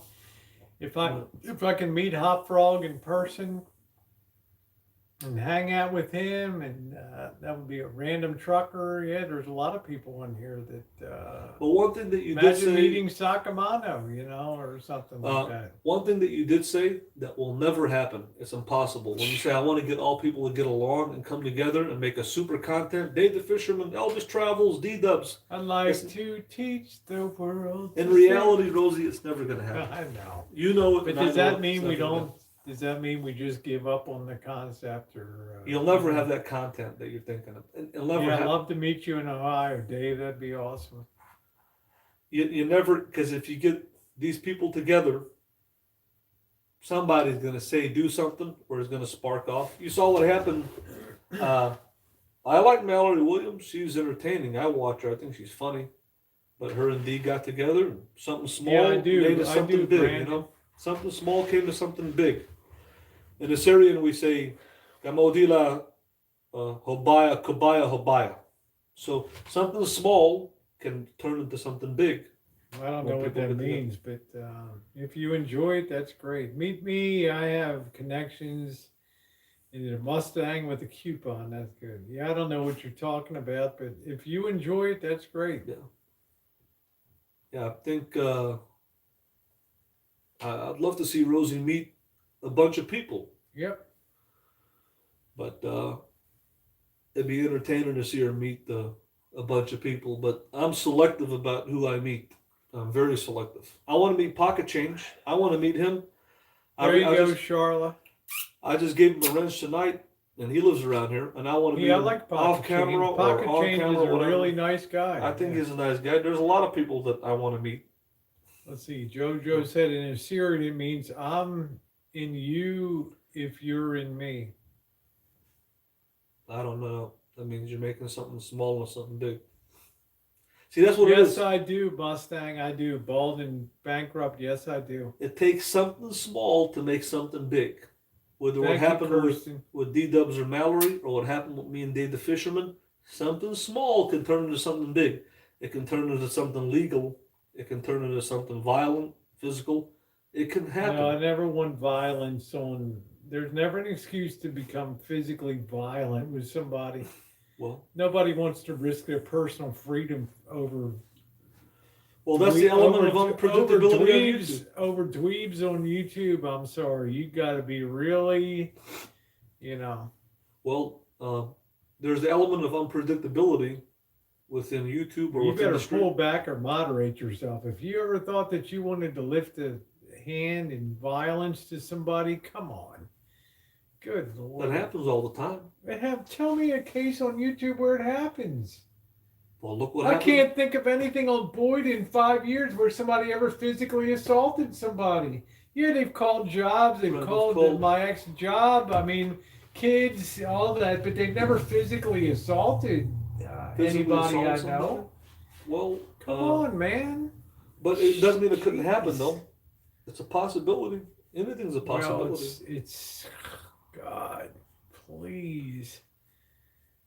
Anything's a possibility, Yeah, it almost never happens when people meet in a public place. Yes, I mean you're imagining these scenarios of physical altercations with people. My worst enemy wouldn't physically lift a hand, Well, things could happen. I mean, anybody at any time. So.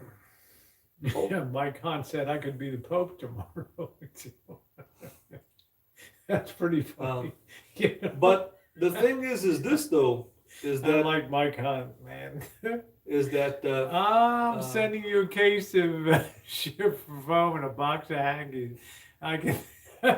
Thank you, Bob. The thing is that you have your idea of super content, and I've got my idea of super content. I want to be the king of the free world with what I'm doing, and you want to be the king of content with bringing a lot of people together. Worst case scenario, I think somebody would stand there and I think yell at somebody. I think that would be and point a finger maybe or something like that. But Lord Almighty, well, I don't think anybody ever gets that triggered on YouTube where they're gonna,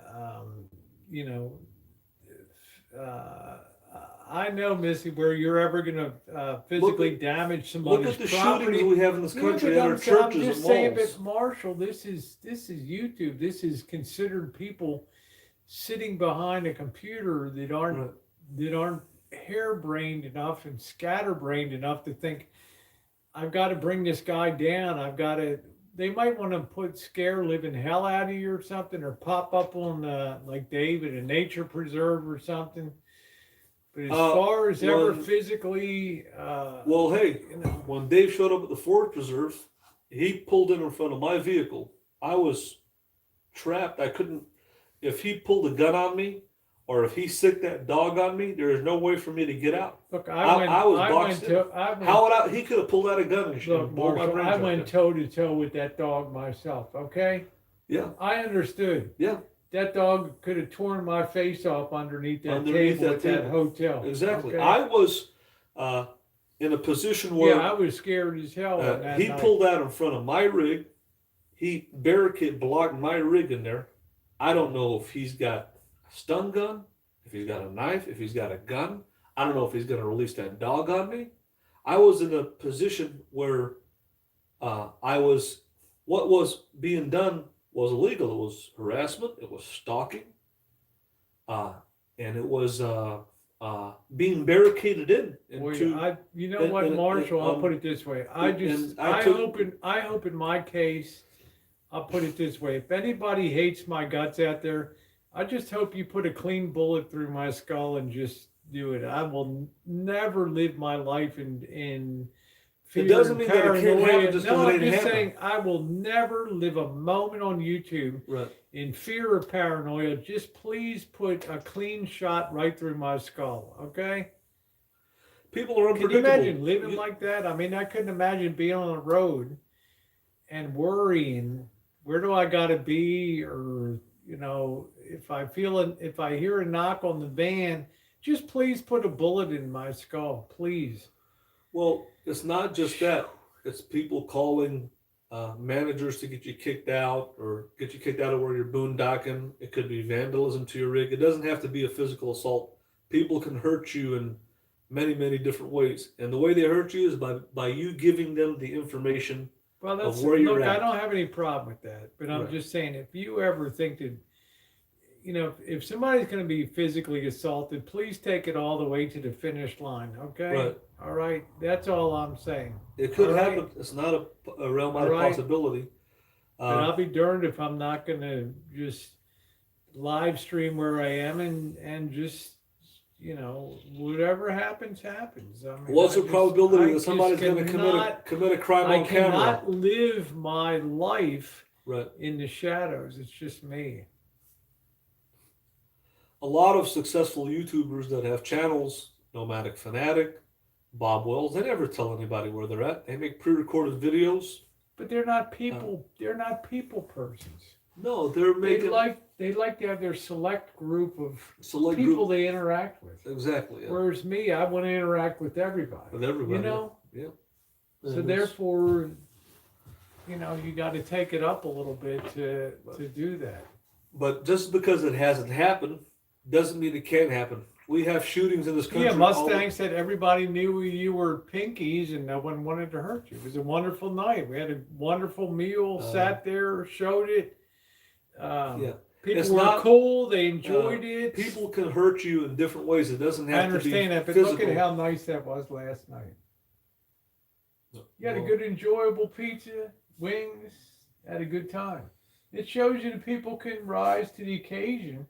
But you short sell them too many times. And why did they call the Mustang Ranch? It's something I'm not even sure they did. Well, we're not you know, even sure. Having reconsidered that now and thought about what was said on another hangout. Right.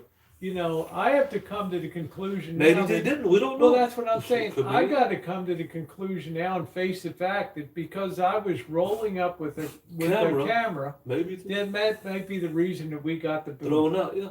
It could be. We don't know. I got to face that fact that I'm the cause of it. Not that anybody called. It could be. Yeah. Okay. Yeah. And I'm admitting that. Right. It could be the reason. Okay. Yeah. So I'm going to say. Right. in my opinion, maybe people wanted to see us go in the hope that they might see something inside and didn't want to cut off that chance of seeing that. Now, if So you know what? When all is said and done, I'm putting the blame on me okay, for telling you, Marshall, I want to roll up right to the gate with the camera on, and the hell with it. Right. Now, let me ask you this though: if the people didn't call, why were those two women out there? What their job wasn't a guard gate? They I don't had know. two guards. Why were they out there walking? But you know what? I believe that I they were out should there not have rolled up. No, you with should. my attitude, like my people on my channel deserve to be with me every step of the way, no matter what I'm doing. You put the people before the business. I put the people because I'm a YouTuber. Okay, and to me, but there's real life I and there's hate YouTube. to say this, I didn't care if we didn't ever get into the fucking place. I could care less. I know. Yeah. You know, but I thought my people were going to go there and watch and enjoy. But there's YouTube and there's real life. Of course. There's real life and there's YouTube. I didn't care enough about it to defend real life at that moment, you know. Possibility nobody called. I have to face the probability that because of my actions, we got thrown out. We didn't get on the property. Because of the camera, That's right. It's a possibility. Okay. Yeah. Yeah, it's a possibility. But I believe. So I own that, and I admit that, and I will not. I believe somebody called because the two women managers walked out of the building and came there to the guard gate, and they wouldn't have done that unless somebody called the business because they're the ones. Well, that's the other side of the equation. But I have to say, I certainly was provocative. And, you know, as you know, the hangout rolled and it went to just open mic. But I'm just saying, right there, you could see we were standing there with the cameras on the ladies coming down. Now, why did they come down the hill? I got no idea. We don't know. Then they went up, they were cool, and then they came back again. And then they came back, But they might have. It's possible complain that maybe when people show up, they do try to put on their friendliest face and come down the hill. Hey, welcome to the. I don't know, you know. But we'll never know. Basically, we'll never know if it was somebody who called. Yeah, bounty hunter. We didn't exactly look like high rollers either, so. We'll never know the definite answer. Was it somebody who called, or was it because Rosie had her camera? That's a good point. We don't know. Well, I don't know. We're just speculating. Maybe he called the ladies on the radio and said, "Hey, this person's got a camera, right?" And then they came, or I don't know. It was like I don't know. Who knows? You know, nobody will know. Oh, it was said they had you on camera since the turnoff. Could very well be. I don't know. But with YouTube, you live without YouTube before. There's YouTube and there's real life, and there's a point in life. Yeah, but at my point, it didn't matter, Donovan. No, at my point in life, YouTube takes precedence over real life. Okay. This is artificial. For you, real life takes precedence. Real life takes precedence. YouTube. This is just the internet. This isn't real life. It's just the internet. My real life and the physical, what I'm doing here is real life. My life is, I'm sharing my life on YouTube, but YouTube isn't before my real life. There's a time where you turn the camera off. Patricia says, aren't they supposed to be open to servicing anyone? Yeah. Obviously not, Patricia. Now, that's why I give Rosie credit. Because we didn't get serviced. I don't know anybody on YouTube that puts their life as much out like Rosie. The hours she can be on YouTube 12, 14 hours a day. Hey, UFO. 4 or 5 videos. That's now. Good night, Mustang. Now, Rosie. Oh, here's pocket. Is that pocket change? Yeah.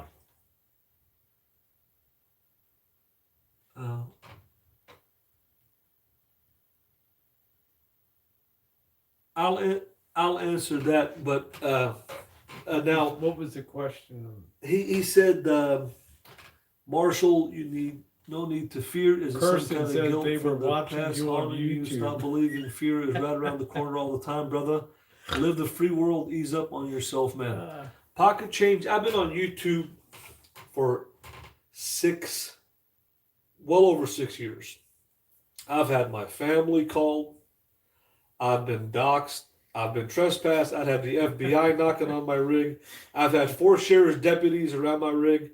I've had people follow me in one day and record me 3 times and give out my location. I've had notes put it on my rig. I've been accused of heinous crimes and be detained and possibly arrested by police. I've had people follow me on the highway. I can write a book. I can do a whole hangout on all the things that have happened to me since I've been on YouTube. There's a lot of evil people on YouTube. Line, okay, I sabotaged that whole fucking night. Okay. Well, I don't. Obviously, with the open mic afterward, I didn't really give a fuck about going. Right, but the point that I'm trying to make, Rosie. The point I'm trying to make, Marshall, is that you know, for me, we're at different points in life. For me, right. having people on the stream for me takes precedence over real life. I disagree with that. Now you're different. So this was the worst case if we had that clash together, where you were very disappointed. Right. And I was like, well, it's another day on YouTube. We just got the royal boot. I mean, I get the royal boot all the time when I'm doing, you know, with me, you know, you can have 352 people watch us live, not get into the Mustang Ranch, or we can get into the Mustang Ranch. So there's a definite line. There's a definite belief. Rosie sharing her life on YouTube is more important to her than actually turning the camera off and actually. I don't know why I was cutting off, Patricia, because it was in the phone mount. I don't know. It should have been on constantly, though. Now, I will say this. I was going to say my buddy. There's nothing I did to touch it. I just sat it down on the side to show the guy I dropped the camera down. I think you have you love YouTube. You have a passion for it. Well, I'd like to take people along, and I don't want to just cut them off cold. And yeah. You know. Now, my buddy 401k Ray watches you, and he said to me, he says, I didn't know, Patricia. I didn't know if the tire sound or what it was, but I didn't attempt to edit it or turn it off. It just kept rolling. So now, I didn't delete it. I kept it up. The message was that I didn't really care about whether I got in or not. And just, I believe in if you life, care that much about it, just tell people you got in there, you had a beer, and you had a good time, and move on in life. I believe in life with anybody, whether you're on Facebook. It was buffering. I didn't know that, Missy. Huh? Whether you're on Facebook or YouTube, you existed in this life.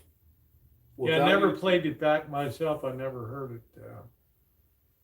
I think that there's a point where you turn the camera off in life and anything that you do. You can't just share your whole life. You have to have some personal life. You have to have if it was really of interest of me, yes, I would have turned it off. But I don't know. Right. I think they're used to the paranoid. They're sort of paranoid there, and they don't, you know. I told people didn't I tell them I was just did a YouTube stream? I was just coming up, so. Something, whatever. I guess I owe you one. Well, no, the point is that I owe you happened, I owe you a free hand job. No. Since that happened, now I can look at it this way. I can look at it this way now. Okay. Thank you, Patricia. Yeah. If yeah, I had a good time. There was no ill intent in my heart towards. I would to me the way it was shaped, I thought was more awkward than my response to it. But it's to be expected on YouTube. Right. So if I were to recreate an experience like that, Rosie, I'm trying to imagine how I would do it, but with me on the driver's seat.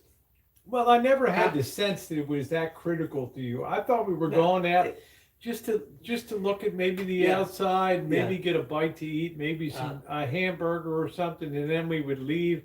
Right. I never knew when you told me later, my whole life, this was what I dreamed of. Then I felt hurt, like I really fucked this thing up, you know? Right. And, you know, and I felt bad about that. You know, I'm trying to think.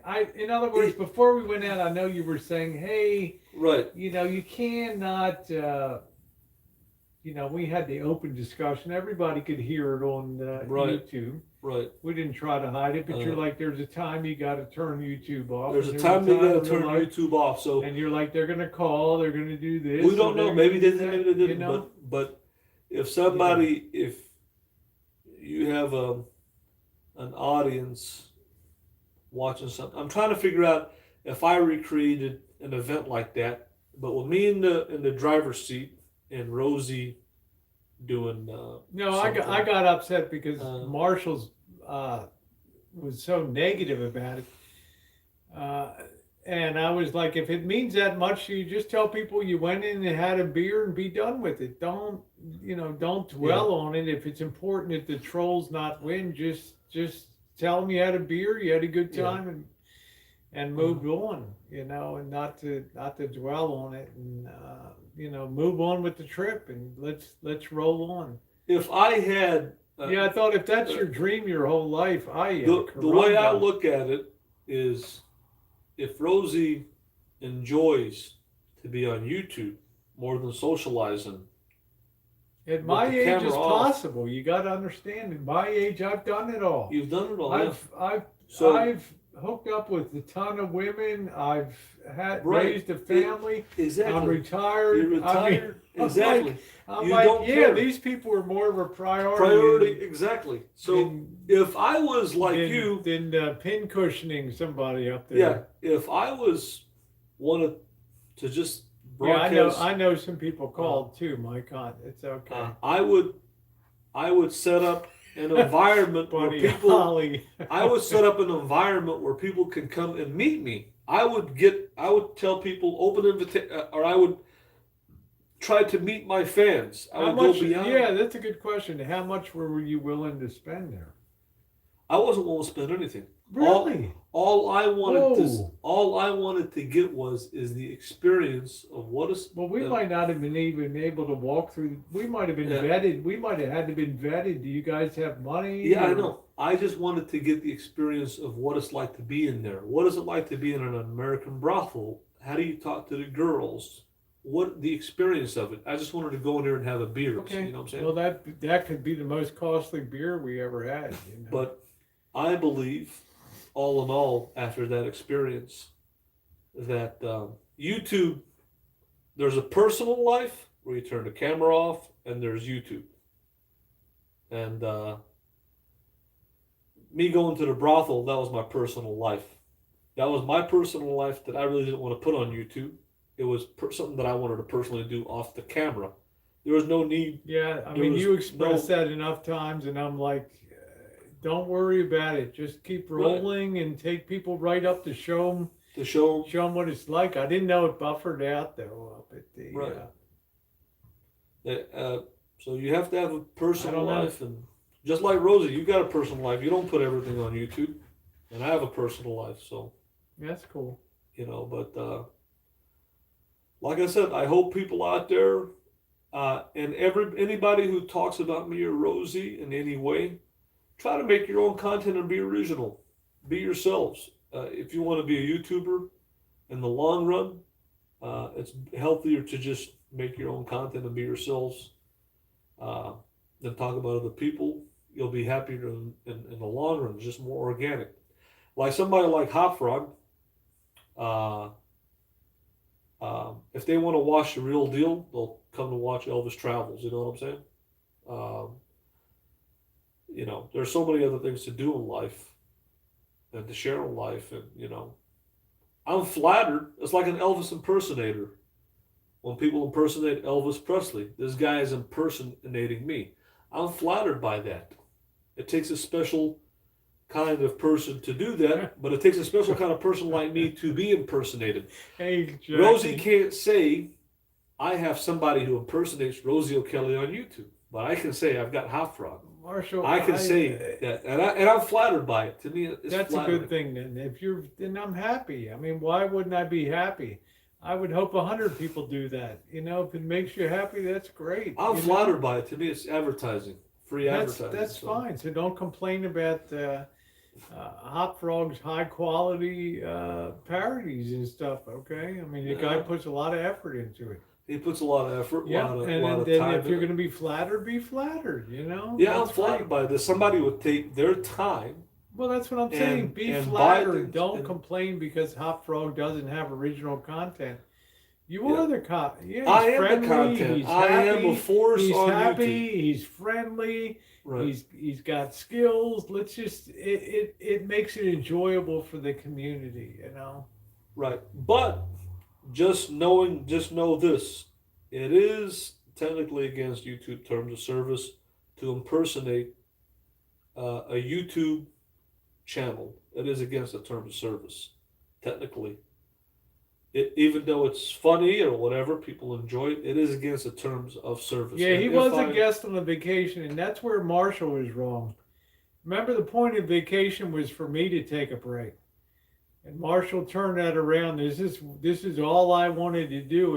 It suddenly became about him on the trip, and not I did me. 2 days of This was Choochin. very important to me, and I've done 90 days on the van. Okay, 2 days of hood Choochin was nothing. Yeah. As a recompense for that, but you know, it is what it is. I did. The real Marshall comes out, and the inability to give and to be, you know, compensate. I did 2 days of hood Choochin. I did my part. I did. That was nothing. If I wanted to see, that was nothing compared to what I put on the scale on the other side. That didn't even begin to move the needle. if I wanted to walk into a brothel and have a beer for half an hour, I don't think that's too much to ask for. No, I think the expectation is that you didn't want to spend a dime there, and you already said that tonight. No, I didn't. No, I didn't. That's I just what your wanted to get words the were. experience. I didn't want to that's all. spend $1 there. No, I didn't want to spend. I Right. wanted to just buy a couple Well, they're of not beers. going to give you a freebie. Well, you might be able to buy a couple of beers and get a feel for it. That So was my disappointment. But we still went on with the trip. We had a good time. I don't think even if I did spend money there and get a woman, it wouldn't be anybody's business. I wouldn't share that Well, I with wouldn't anybody. share it. It's I not wouldn't tell anybody's business. anybody. That's my personal. I'm not a life. kiss and tell person. It's Right. fine, you know. That's my personal life. Anyway, guys, it is 12:49. I'm going to go ahead and close it down. Hopefully, we can shoot something tomorrow night and get another good meal somewhere. Okay, yeah. Huh? Well, whatever you want to do, I'm along with it, and I know what the routine- Happily, I know what the routine is. So what's the routine? I've already got the routine. I mean, What's the routine? the same thing we've been doing the whole time. So I don't know what that means. I think you should tell them the big news about all the people moving out of Rodota Trail, which is that's. I'll let you tell it on yours. Yeah. All right, guys. Thank you very much for being on tonight. Thank you, Marshall, for popping in tonight. Is he going to pay for your? I hope so. Maybe he'll pay for my dinner tomorrow night. Take care, Kim C. Thank you, honey, for being on. Charlotte, good to see you. Jack A. Mwah. Good to see you on here. And good night, everybody. Mrs. Wombat, Hop Frog, keep the good stuff coming. Love it. All right, Marshall, give him a big woo. Oh, man. I can't ever turn this thing. Yeah, I know. This thing is crazy. Oh, there it is. Okay, everybody. Thank you.